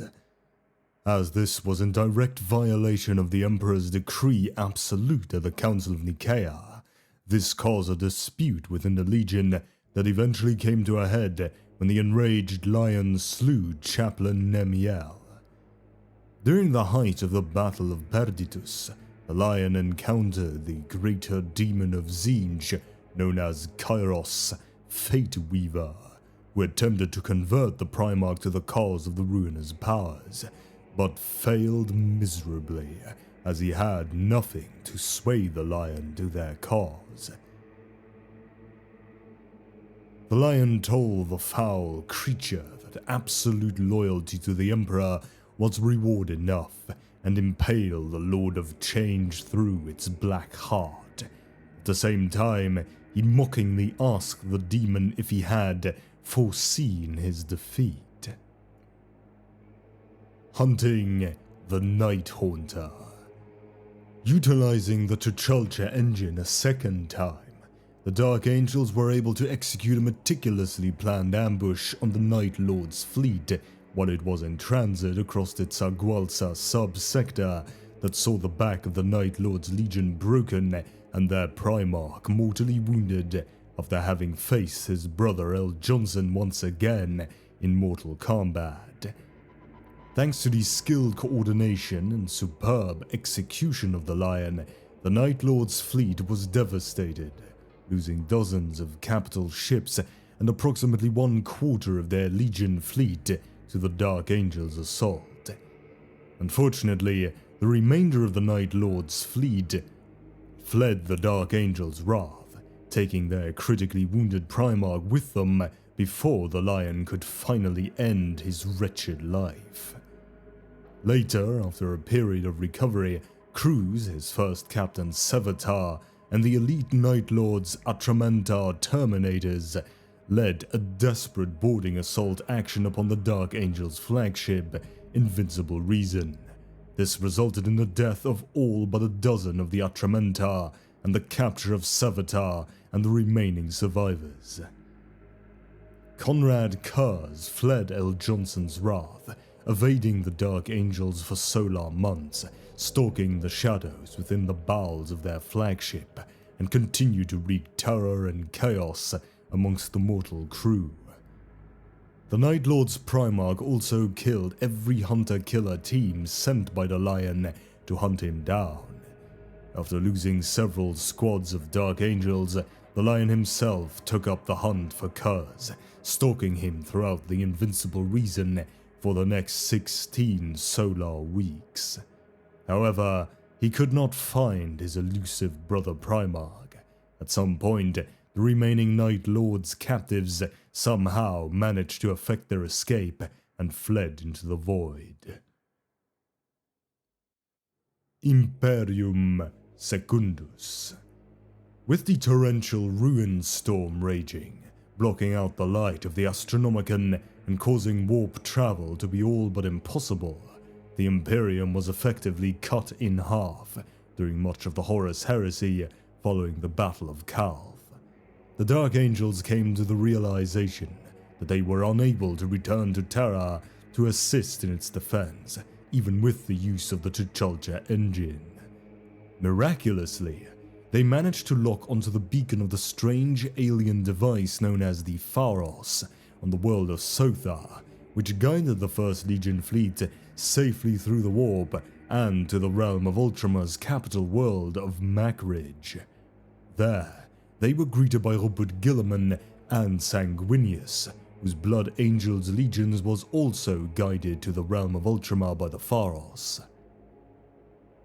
The three Primarchs were instrumental in the foundation of the Imperium Secundus, as a means of continuing the fight against the traitors and securing the Emperor's great work. Guilliman proclaimed Sanguinius as the rightful heir to the Emperor and declared him the new ruler of Imperium Secundus. Lionel Johnson was made the Lord Protector of this new empire of humanity and supreme commander of all its military forces, a title that was similar to that of War Master. Unfortunately, the foundation of Imperium Secundus was marred when Kurz escaped from the Invincible Reason and rampaged across Macridge, intent on spreading as much terror and chaos as he could. Eventually, both Guilliman and the Lion confronted the cornered Kurz. Their attempts to kill him were unsuccessful, as the Night Lord's Primarch had laid a cunning trap. He brought down an entire chapel upon the two Primarchs through the use of planted explosives and fled the scene. Guilliman and the Lion were only saved through the direct intervention of the loyalist Iron Warrior's warsmith Barabas Dantior, who was communicating with Guilliman at the time of the attack through a portal that was opened by the Pharos. On instinct, he reached through the portal and pulled the two Primarchs to safety on Sothar. The Battle of Zapath. Feeling directly responsible for the Night Haunter's rampage on Makridge, the Lion continued to obsessively hunt his wayward former brother for the next 2 Terran years. In 11M31, he eventually was able to trace a slim lead on Kurz's whereabouts to the Zapath system, which had since fallen to the Word Bearers and World Eaters forces during their Shadow Crusade. Farith Redlos, the Lieutenant-elect of the Dark Angel's Dreadwing, was charged with leading the hunt for Conrad Kurz upon the world of Zapath. The Dark Angels quickly uncover the horrors perpetrated by the Word Bearers for their dark rituals on that planet. Eventually, the Dark Angels took part in multiple engagements against the forces of both traitor legions, which culminated in the capital city of Numentis. The traitor forces were utterly annihilated by the victorious Dark Angels, and the world was left in the care of its surviving population. Meanwhile, another detachment of Dark Angels under Captain Ormond reinforced the Space Wolves against the Alpha Legion at the Alaxis Nebula, while another under Corswain was tasked by the Lion with hunting down Callus Typhon following the Battle of Berditus. The Exile of the Lion. While continuing his obsessive hunt for the elusive Night Haunter, the Lion and Guilliman continuously clashed over policy, especially in regards to the security of Imperium Secundus. They were particularly vexed with how best to deal with the emergence of rebels on Makridge that the Lion was certain Kurz had instigated. Following a suicide bombing of an Astartes convoy, the Lion used the First Legion to establish martial law on Makridge, certain that Kurz was hiding within the rebellious Illyrium region. The Lion advocated the use of a massive, orbital saturation bombardment of the region to ensure Kurz's death. Facing resistance from both Emperor Sanguinius and Guilliman, the Lion instead opted to deploy his legion's Dreadwing in order to flush out Kurz and the rebels. During an attack on the city of Alma Mons, the Lion finally cornered the elusive Night Lord's Primarch, and the two came to blows. After a brutal confrontation, the Lion eventually emerged victorious, and questioned his brother why he had turned away from the Emperor, to which Kurz simply replied, "Why not?" Kurz went on to explain that there was a monster in his head that he could not stop. Though he finally had Kurz at his mercy, the Lion couldn't bring himself to kill his brother, and instead pummeled him again. He then ripped off Kurz's backpack from his battle plate, lifted him over his head, and brutally brought the Night Haunter down across his knee, breaking his spine and paralyzing him. The Lion brought the grievously wounded Conrad before Sanguinius and Guilliman to stand trial. A triumvirate was later held where Kurz defended his actions, but refused to admit his guilt. Since each of the Primarchs had been created to perform a specific function, he argued he was merely acting according to his own nature, therefore had committed no crimes. The Night Lord's Primarch further divided Guilliman and the Lion by accusing the latter of secretly ordering orbital bombardment in direct violation of Guilliman's orders to prevent civilian casualties. Enraged, the Lion sought to kill Kurz, but was halted by the words of Sanguinius, as Guilliman snatched El Johnson's Lion's sword and broke the blade across his armored thigh in his fury. El Johnson was furious, but Sanguinius dismissed the Lord Protector, ending the triumvirate. The Lion was then banished from Imperium Secundus. Taking his leave, the Dark Angels withdrew from Makridge, only hours later. Standing in the chamber of the Tzeentch engine aboard the Invincible Reason, the Lion brooded over recent events. He questioned his actions over the course of the last few decades, the banishment of Luther, the death of Nemiel, as well as other decisions he had come to regret. As the Dark Angels made their final preparations to depart back to Caliban, the Lion went back to the Tzeentch engine's chamber. He ordered the device to teleport himself and Holgin, Deathbringer, the voted lieutenant of the Deathwing, back to Macridge. As Sanguinius prepared to execute Curse for his crimes, both the Lion and his lieutenant teleported directly into the chamber and told Sanguinius to stop. As troops entered the room, demanding the Lion's surrender, L. Johnson explained his reason for the intrusion. He reasoned that Curse had the ability to see precognitive visions of potential futures, and repeated the Night Haunter's claim that his death would one day come at the hands of an assassin sent by the Emperor. If this was true, the Lion reasoned that it was proof that the Emperor was still alive beyond the barrier of the Ruin Storm. Sanguinius knew the Lion's explanation rang true, as he recognized that his own precognitive visions of his inevitable death would also eventually come to pass. When Guilliman demanded to know what would become of Curse, the Lion knelt before his two brothers and promised that he would be Curse's jailer. Curse remained captive aboard the Invincible Reason, and occasionally the Lion would visit to speak with him in an attempt to gather information from his prophetic visions, but the Night Haunter rarely proved cooperative. The Second Battle of Davin. In the wake of these revelations, Imperium Secundus was abolished by the three Primarchs as an unfortunate mistake. The three Primarchs led their legion in an attempt to breach the Ruin Storm and reach Terra to defend the Emperor now that they knew he still lived. Once in the Ruin Storm, the combined Loyalist fleet came across a variety of war-born horrors and word of an entity spreading destruction known as the Pilgrim.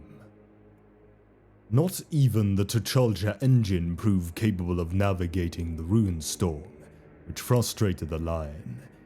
During the Battle of Piran, L. Johnson commanded Dark Angels Astartes as Sanguinius received a vision, realized that he needed to go where the Horus Heresy had truly begun, the world of Davin. Through an arduous journey, they eventually reached Davin, the nexus of the continuing Ruin Storm in real space, and engaged a vast demonic host on and above the world in what would be remembered as the Second Battle of Davin.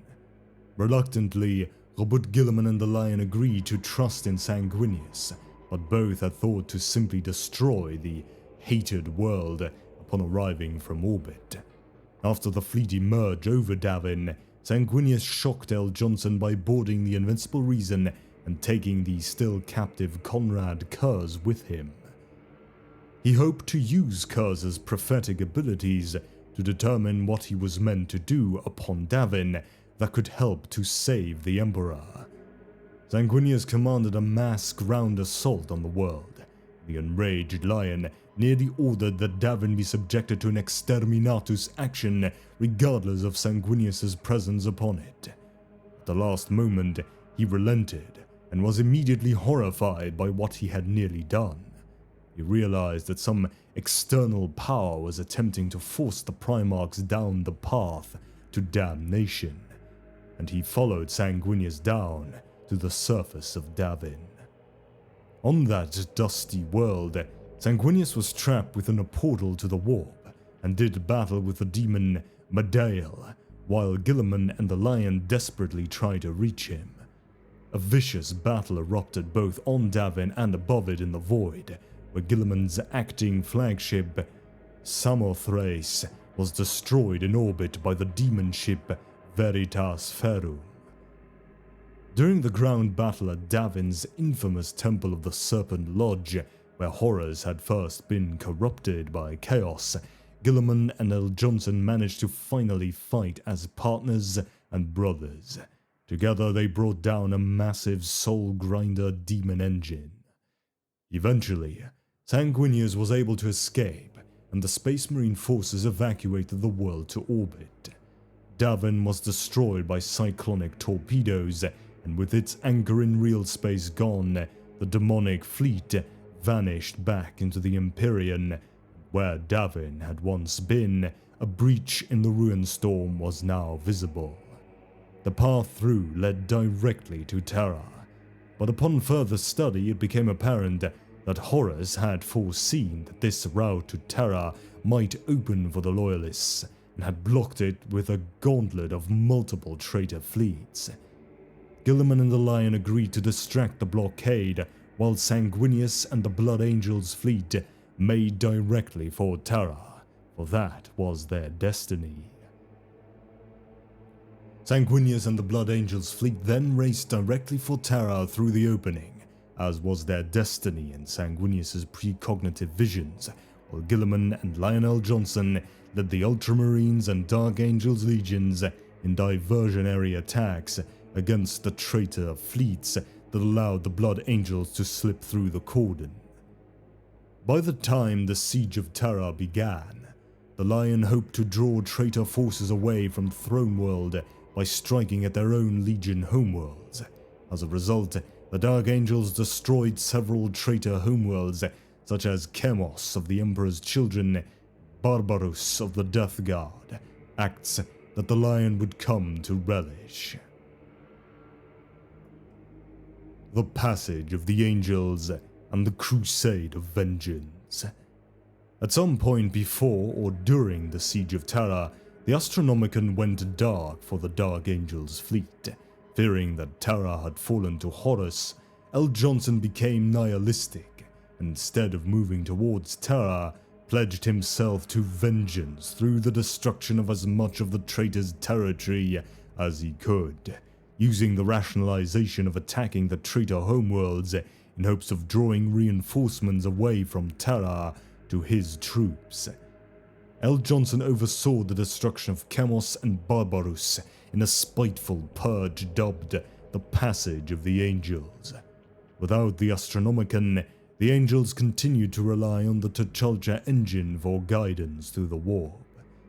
The Lion eventually ordered the Dark Angels' fleet to head to Deliverance, the homeworld of the Raven Guard Legion, where Corvus Corax and Leman Russ of the Space Wolves Legion were currently mustering their forces. The Lion was quick to question Corax's absence from the major fronts of the war, but his wrath was quickly extinguished by Russ, who pointed out that the Space Wolves' own survival was still an asset of great worth even if Terra remained beyond their reach. Russ declared he would join L. Johnson's so-called Crusade of Vengeance, including with Space Wolves warriors equipped with the new suits of Mark VI Corvus power armor produced on Kievar.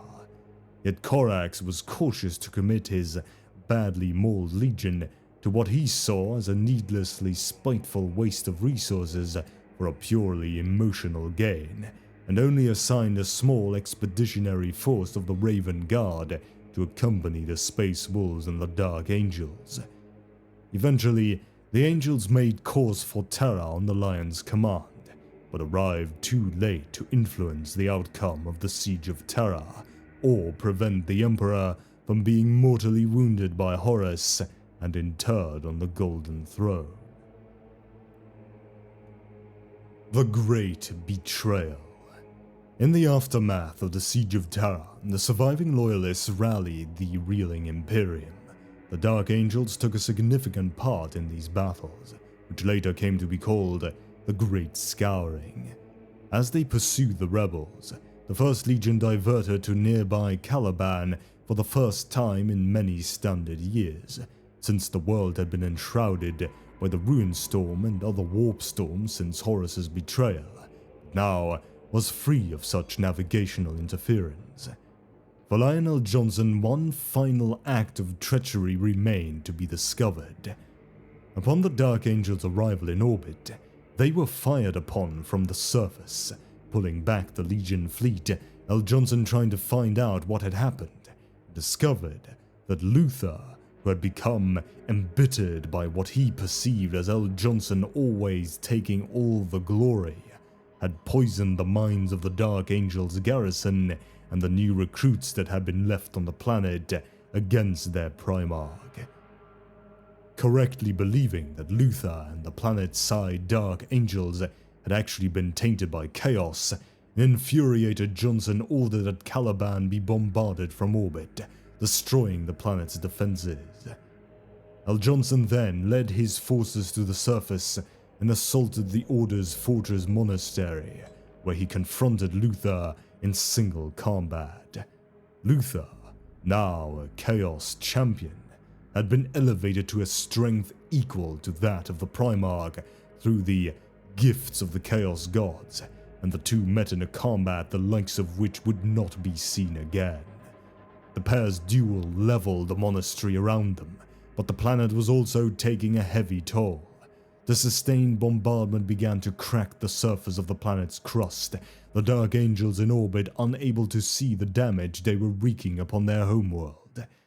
L. Johnson managed to wound Luther, but could not bring himself to kill the man who had once been his brother and mentor. Luther lashed out with a powerful sorceress attack that mortally wounded the Primarch. Luther then realized what he had done in his jealousy and anger, as if a veil of deceit had suddenly been lifted from in front of his eyes. He fell to the floor, unwilling to fight anymore, but it was too late for L. Johnson. The enraged ruinous powers of chaos realized they had lost control of yet another of their pawns in the fight against the Emperor, and sent a massive warp storm to rack the surface of the planet. Caliban then broke apart under the strain, destroyed all but for the monastery of the Order, which had been protected by potent defensive force fields. The rest of the Dark Angels who had been converted by Luther to the worship of chaos were sucked into the warp and scattered across the galaxy. From that time forward, they were named the Fallen Angels, or simply the Fallen. The Fallen were scattered throughout space and time, and Caliban tore itself apart under the strain of the ruinous powers' assault. When the Dark Angels descended to what remained of Caliban, now little more than an asteroid upon which stood the Order's fortress monastery, they searched the ruins and found Luther mumbling that L. Johnson had been taken by the Watchers in the Dark and would return one day and forgive Luther for his sins. The Dark Angels could not find any trace of their Primarch. The truth was that the Lion still lived, though he had been placed into a coma and had re-emerged into real space with the aid of the Watchers in the Dark in a secret chamber deep beneath the fortress monastery which even his brethren did not know existed. Only the Emperor of Mankind, sitting silent on the golden throne from which he sees all, and the Watchers themselves, know this greatest secret of the Dark Angels. Even the Supreme Grand Master of the chapter is not privy to this truth. However, legends soon spread throughout the chapter that the Lion would find his way back to the Dark Angels on that grim day when they went to war in defense of the Imperium for the final time. 10 standard millennia later, a captured fallen angel named Maria Estellan would tell a different version of these events. According to Estellan, Lionel Johnson was late in arriving to the fence of Terra, not due to being too far away, but because he was waiting to see whether it was Horus or the Emperor who won the great conflict between them.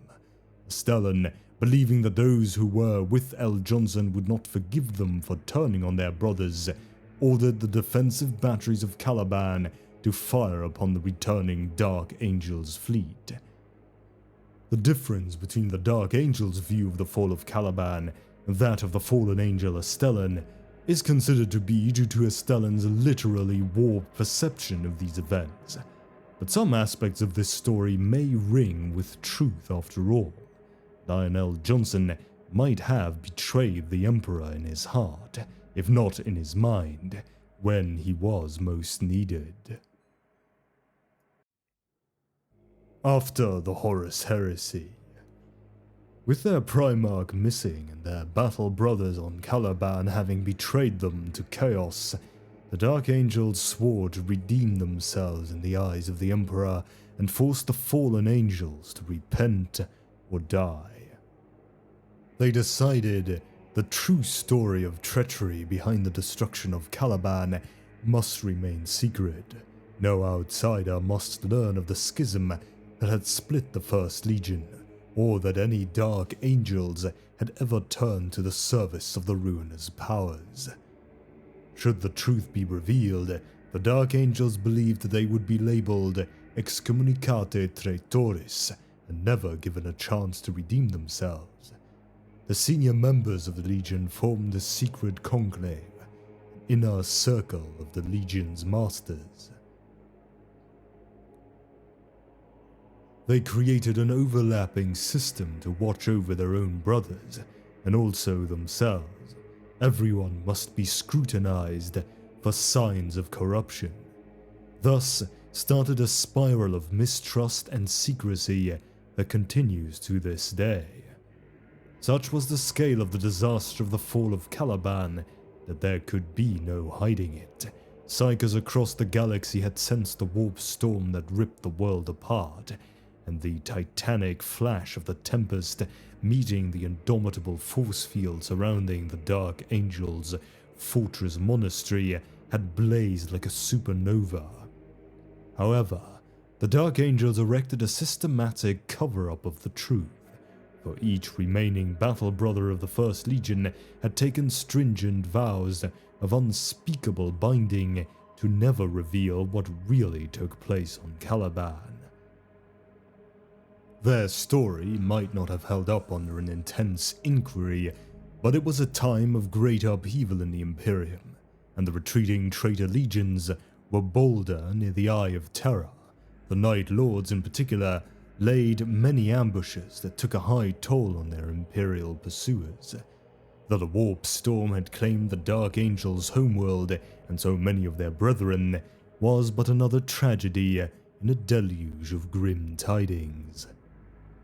Inquiries found the Dark Angels battered, grief-stricken and bereft of reinforcements, but there was little time for any succor, for war called. Across the galaxy, traitor strongholds remained. Many rebellious planets had yet to be shown the error of their judgment, but most ominous of all was the rise of the Xenos threat. Much of the Imperium's strength had been siphoned off in the Civil War, and so countless planets found themselves at the mercy of a new wave of Xenos attacks, leaving only those necessary to oversee the work being done on the reconstruction of what would become the Rock. The Dark Angels split their remaining Legion fleet in an attempt to answer the many distress calls that reached them. In the Cadian sector, they joined the Blood Angels, themselves still reeling from the loss of their Primarch Sanguinius during the Siege of Terra. Together, like vengeful angels, they drove the traitors and demons alike into exile.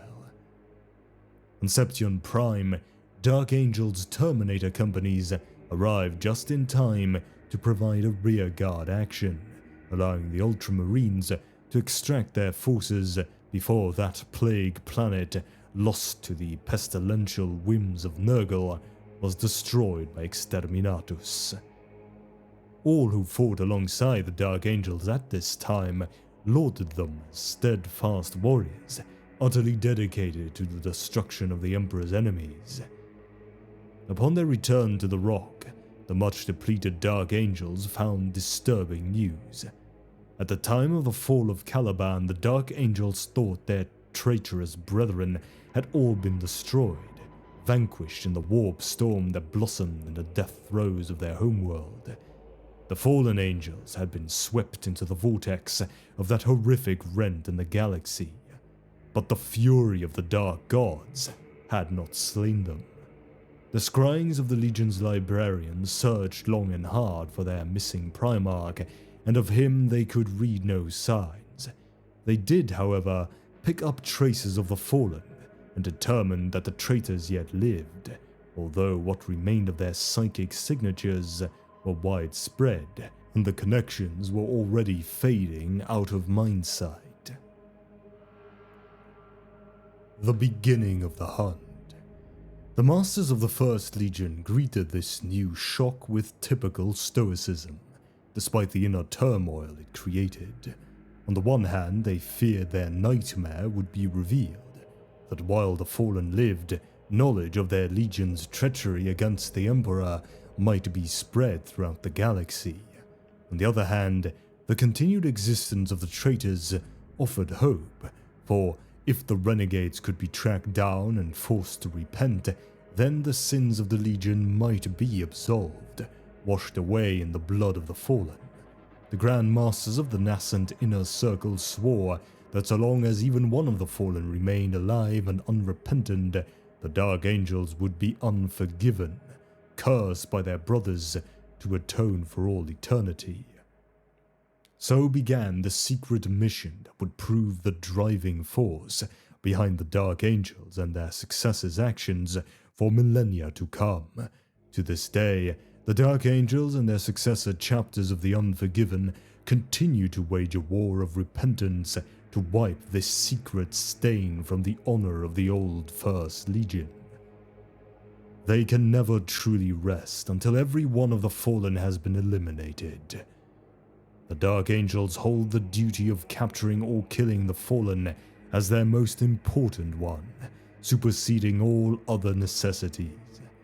There have been cases where the Dark Angels have literally left the battlefield in the middle of combat against the Emperor's foes in order to chase down a suspected sighting of a fallen angel.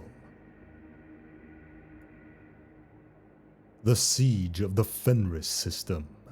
In 999 M41, the return of the heavily mutated Space Wolves 13th Company prompted Supreme Grand Master Azrael to launch a crusade to the Fenris system, which, upon arrival, was found to be in the throes of a demonic invasion.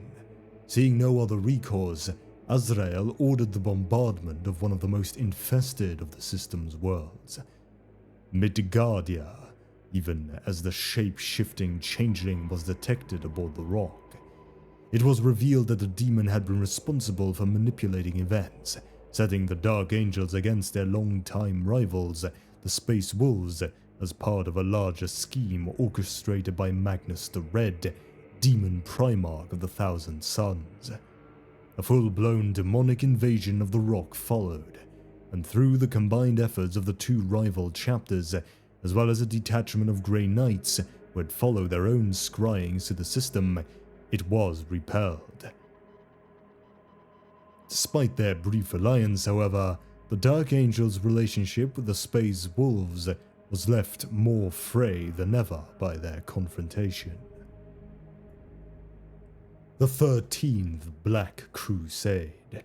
In circa late 999 M41, a vast tide of Chaos worshippers poured from the Eye of Terror into the Cadian Gate, unleashing Abaddon the Despoiler's 13th Black Crusade.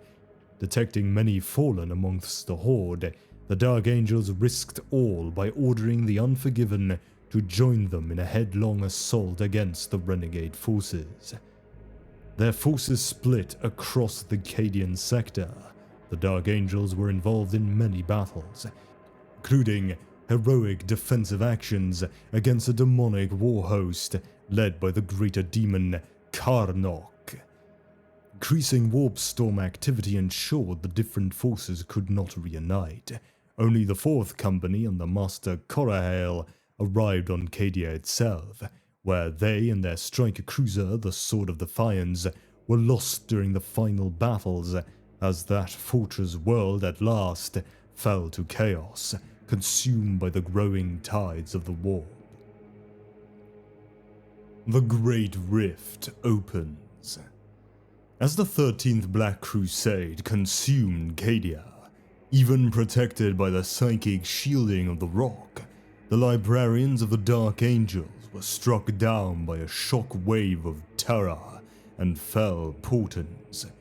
Most of these visions were too fragmentary and fleeting to be recalled in detail, but the revelation experienced by Ezekiel, the Grand Master of Librarians, seared itself into his mind. He saw the fallen in their entirety, and their numbers were far greater than the worst fears of the Inner Circle had suggested. Luther had rebuilt the entire First Legion while on Caliban, and a vast proportion of them had survived the planet's destruction, trapped within the warp. Ezekiel's vision ended with an image of the galaxy in turmoil, and another truth became apparent. A great doom was coming. That doom became apparent soon after the fall of Cadia at the triumphal climax of Abaddon the Despoiler's 13th Black Crusade in circa 999 M41. At first, all was utter blackness, and the stars faded from the skies.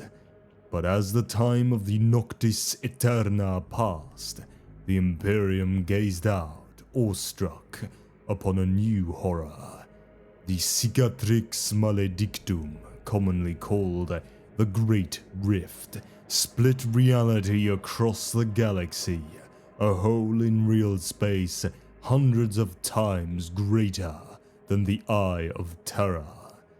The rock was caught within the Imperium Nihilus, the galactic north that was wholly cut off from the light of the Emperor's Astronomicon.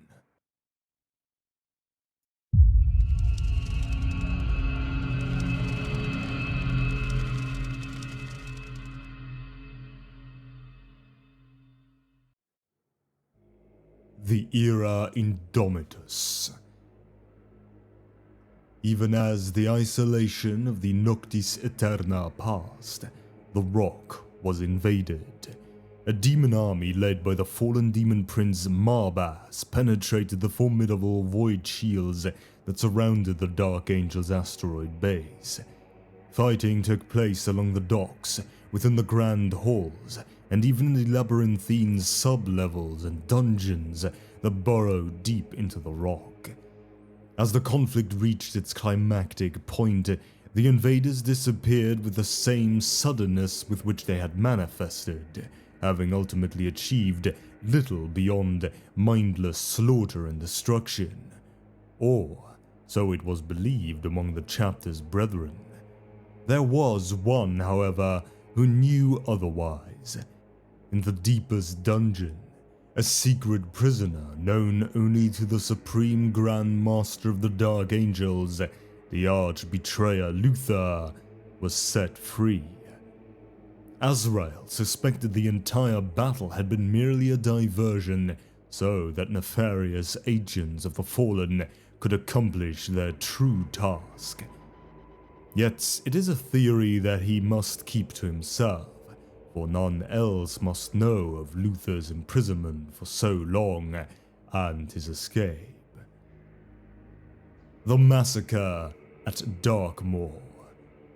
Elements of half a dozen Unforgiven chapters descended upon the shrine world of Darkmoor, including multiple companies from the Angels of Vengeance, the Consecrators, and the Guardians of the Covenant.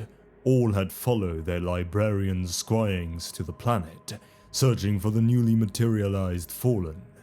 It was not long before they discovered that they were not the hunters, however, but the hunted. The warp storms that subsided to allow their armies into Darkmoor's orbit returned in force. On the planet's surface, the Unforgiven found the world's vast cathedrals in ruins and its populace slaughtered. Awaiting in ambush are armies of demons, Chaos Space Marines and Renegades. What followed was the worst single incident of losses suffered by the Unforgiven since the Forgotten Wars. Less than 100 Space Marines from an original contingent of 1,000 managed to escape, and they did so only because they pursued Cypher, who, in his attempt to flee, led them to a secret teleportation device.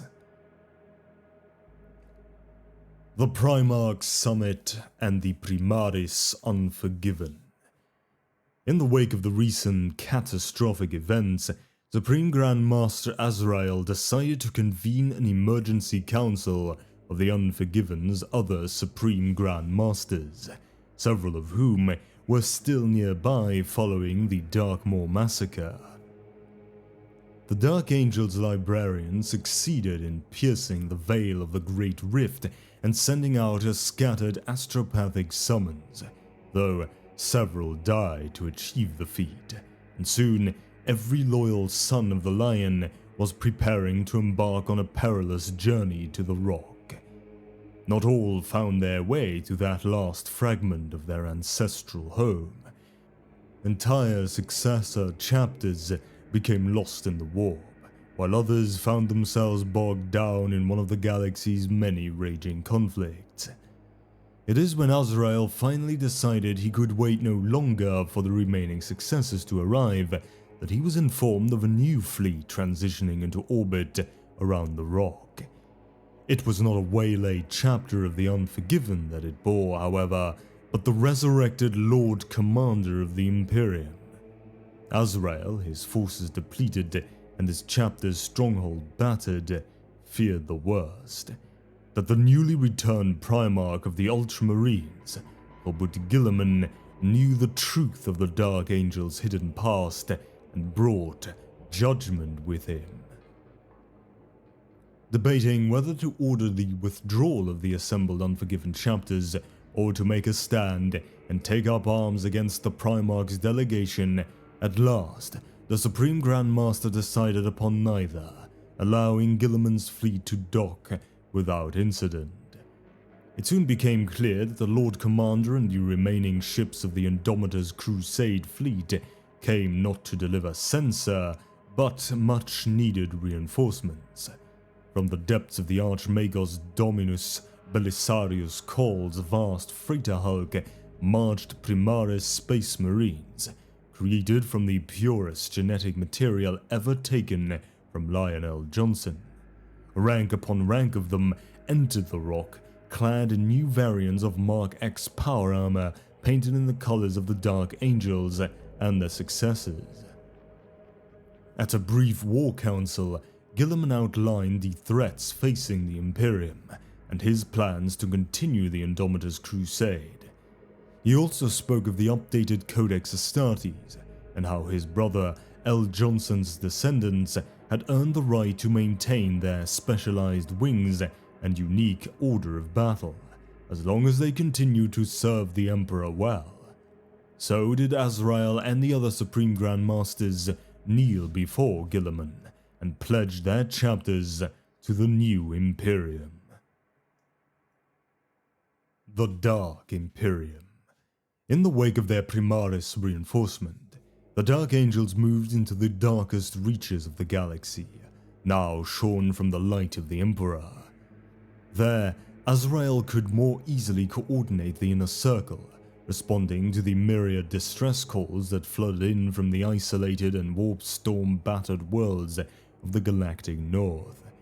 In addition to breaking sieges and rescuing beleaguered populations, the Dark Angels and their successors continued the eternal hunt for the fallen, especially pursuing any signs of Cypher and the Demon Prince Marbas, which only Azrael knows may be the key to locating Luthor.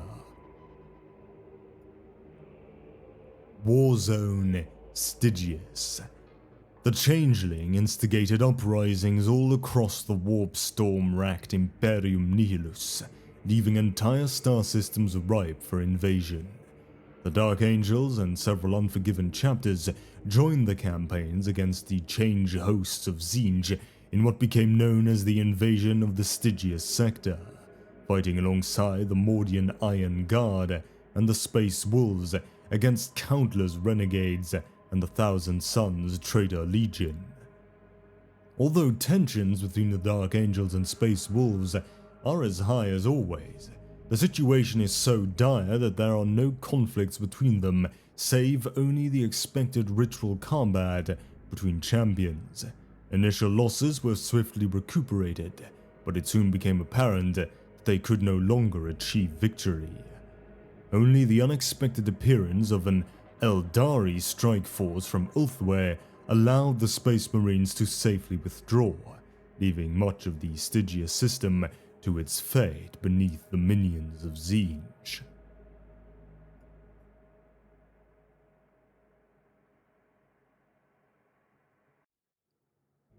Inner Tribulations. These are the sons of the Lion, and it is no small task to impress them.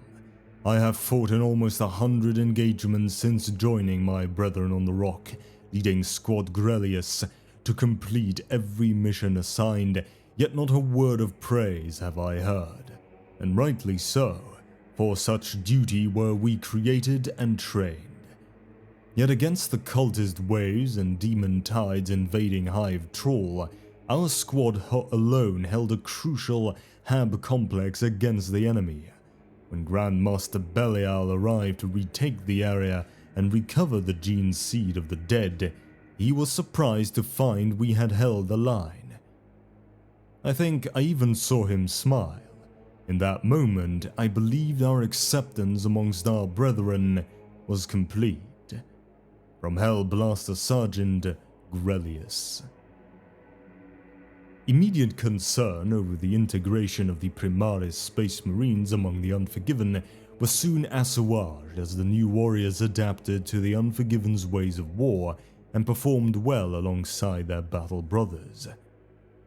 Yet, mistrusting of others by nature, the Dark Angels and the Unforgiven were not quick to assimilate these new arrivals. The Primaris Marines of the Ultima founding had not heard the apocryphal tales or gone through the long indoctrinations like those of the Unforgiven. They were not tested in battle. Their loyalty to their parent chapters had not been ascertained in the painstakingly detailed way the firstborn Dark Angels preferred. But those who had suffered most at the Darkmoor massacre, the Angels of Vengeance, Consecrators and Guardians of the Covenant, were more eager than others to use the Primaris. Thus began a great period of intensive testing and scrutiny. The Primaris formed superbly in battle, notably in war zones Stygius, Saltire Vex, the Siege of Hive Troll, All Hallow, and the Gratian Incursion. The Primaris were found to adapt well to the Unforgiven's ways of war and fight competently alongside their battle brothers. In addition, their various squad types, weapons and vehicles proved useful assets for those commanding Dark Angel strike forces across numerous war zones. Bonds were forged in battle, and many observed that their Primaris brethren's temperament and tendencies were very much like their own, presumably as a result of shared gene seed. The Dark Angels hastened to induct more Primaris Space Marines from scratch after observing their battlefield capabilities, indoctrinating these neophytes as they would any other recruits. Thus were more Primaris added to the chapter's ranks, molded in exactly the manner the chapter desired. Some of the firstborn Dark Angels chose to cross the Rubicon Primaris, impressed by the physical feats that their new brethren could achieve. Some traditionalists refused to go through such a process. Others advised against this course of action, with a high risk of death during the procedure. The chapter could lose many of its warriors. Some crossed without choice, returned to battle readiness after suffering grievous injuries only through the intervention of the new Primaris organs. The Inner Circle decreed that the Apothecarian would carry this out with seriously wounded battle brothers to ensure that the chapter had more Primaris Space Marines who could be fully trusted. The Primarchs were undoubtedly powerful and useful, but many of the inner circle retained misgivings over the former grey shields of the unnumbered sons who had reinforced the Unforgiven. Inevitably, questions arose around whether Primaris Space Marines, formerly of the Grey Shield and of the Ultima founding chapters, should be inducted into the inner circle. Some Firstborn argued that it simply could not be allowed to happen. Others stated that as inheritors of the Lion's genetic legacy, they should have the mental fortitude to handle the secrets they might learn, and indeed a responsibility to play their part in the eventual defeat of the Fallen. Some took a more pragmatic view, their stance being that battlefield attrition alone might require it. The debate moved from a purely theoretical one, as some members of the Inner Circle personally vouched for certain individuals, or reported incidents where the Fallen had been observed by those who should not have seen them. One such example was Interrogator Chaplain Zairov, who had been serving alongside the 3rd Company in the Chalnath Expanse. His testimony was of particular significance, given his previous hostility to the reinforcements brought to the Rock by Robert Gilliman. All of these arguments informed Supreme Grand Master Azrael's thinking on this most important of questions. His knowledge of the Dark Angel's secrets surpassed all others, and he alone knew the full risks and opportunities in any course of action. All of this information bore upon his thinking, as did his own experience of seeing the Grey Shield's impressive skills in battle. He thought long on the matter. Luther's escape weighed heavily on his mind. This burden was only made heavier when rumors reached him of a mustering of the Fallen beginning in the Somnium Stars. He doubted little that Luther himself was in some way responsible. Should these rumors hold any truth, potentially every one of the Unforgiven would have to be ready to meet the threat. No doubt, this played a significant role in his decision to permit the induction of the former Grey Shields and warriors of the Ultima Founding into the Inner Circle, should they be deemed worthy of such an honor and indeed judged capable of withstanding the shock of the truth. When Azrael made his decision known, many of the company masters and chapter masters were incensed. Knowing that he could not tell them of Luther's escape, Azrael faced the prospect of causing a second schism amongst the Sons of the Lion. The gravest threat the Dark Angels and their successors had faced in 10,000 Terran years brewed in the Somnium Stars, and he risked making more of his brothers renegade. Employing all of his diplomatic skill and appealing to the successors' unimpeachable sense of duty, he persuaded all to consider another test. The Deathwing had petitioned him with one brother Apharan. The former Grey Shield had earned their attention, and the Deathwing believed he might be worthy of joining their number. Azrael put to the chapter masters and masters that he had confidence that Apharan would pass the trials, hear the truth, and succeed as any Dark Angel might. Azrael staked his chapter's entire reputation on a single warrior. Many of those skeptical were moved by Azrael's conviction and humility before them, despite his superior rank. Many were persuaded by this act alone, knowing that Azrael would never make such a choice without total confidence in future success. He personally oversaw Apharan's trials, which the former Grey Shield passed. While some of the successor masters remained skeptical, they still conformed, their loyalty to and trust in Azrael outweighing their doubts. With this matter resolved, the Dark Angels and the Unforgiven ply the stars with renewed vigor and unity of purpose, just as the Lion and his knights swept Old Caliban, purging the galaxy of the traitor, mutant, heretic, and alien wherever they find them. For the Unforgiven, the slaying of every foe is an act of repentance.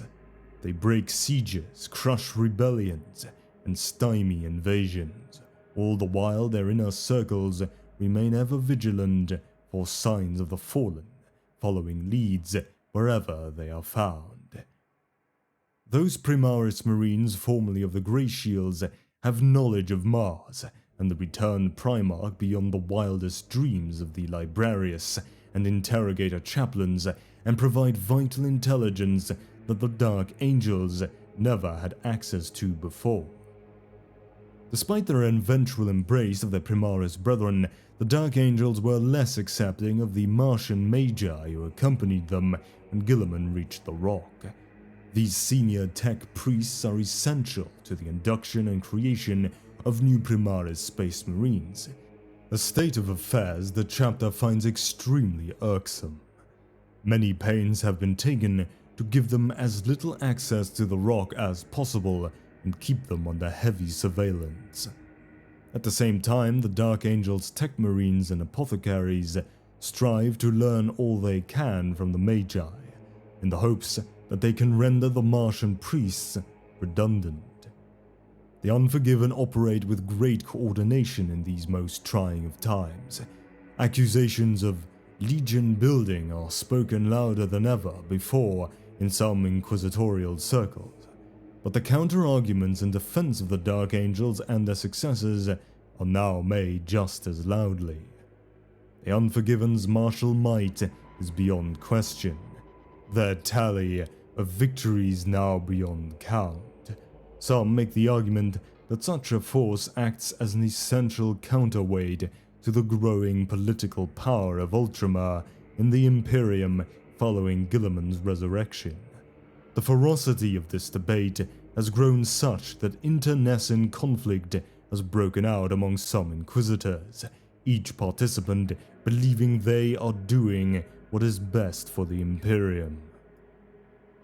The coming storm. Rumors, psychic signatures, and the torture-wrought confessions of captured prisoners tell of a mustering of the arch-enemy within the darkest recesses of the warp-shrouded Imperium Nihilus. They speak of a gathering of many of the fallen angels in the Somnium Stars, a corrupted Dark Angels Legion reassembling in numbers enough to bring the entire galaxy to heel. Azrael alone suspected the truth of who was leading them, and the terrible conflict to come. Awakening. In the era Indomitus, during the Arcs of Omen campaign, Lionel Johnson awoke at last from his 10,000-year-long sleep within the very heart of the Rock. While his brother Primarch Robert Guilliman's forte lies in matters of command and administration, task he accomplishes with aplomb, Lionel Johnson was ever a warrior, a hunter and killer first and foremost. Now awakened into a galaxy of darkness and insanity, he strides between the stars on a mission of vengeance. Yet somehow, long before his return reached the ears of the wider galaxy, the Lion's legend had begun to spread from planet to planet within Imperial space. Disconnected worlds united by a mysterious figure who stalked from mist-wreathed passageways to cut down fearsome monsters like chaff. Some knew him as the Cowled Giant or the Unforgiving Knight, or even mistakenly as the Emperor Incarnate. His arrival was always heralded by an apparition of ancient forests fading from the ether. The true nature of this empiric travel is known only to the Primarch himself, but as he lay slumbering beneath the rock, his dreams often returned to the Calibanite forests of his youth. Could he have been born in his restless sleep to other worlds by the ghosts of that same arboreal realm, slain in the destruction of Caliban? He is certainly not telling, but the practical applications of this ability to appear as if from nowhere through the warp are not lost on him.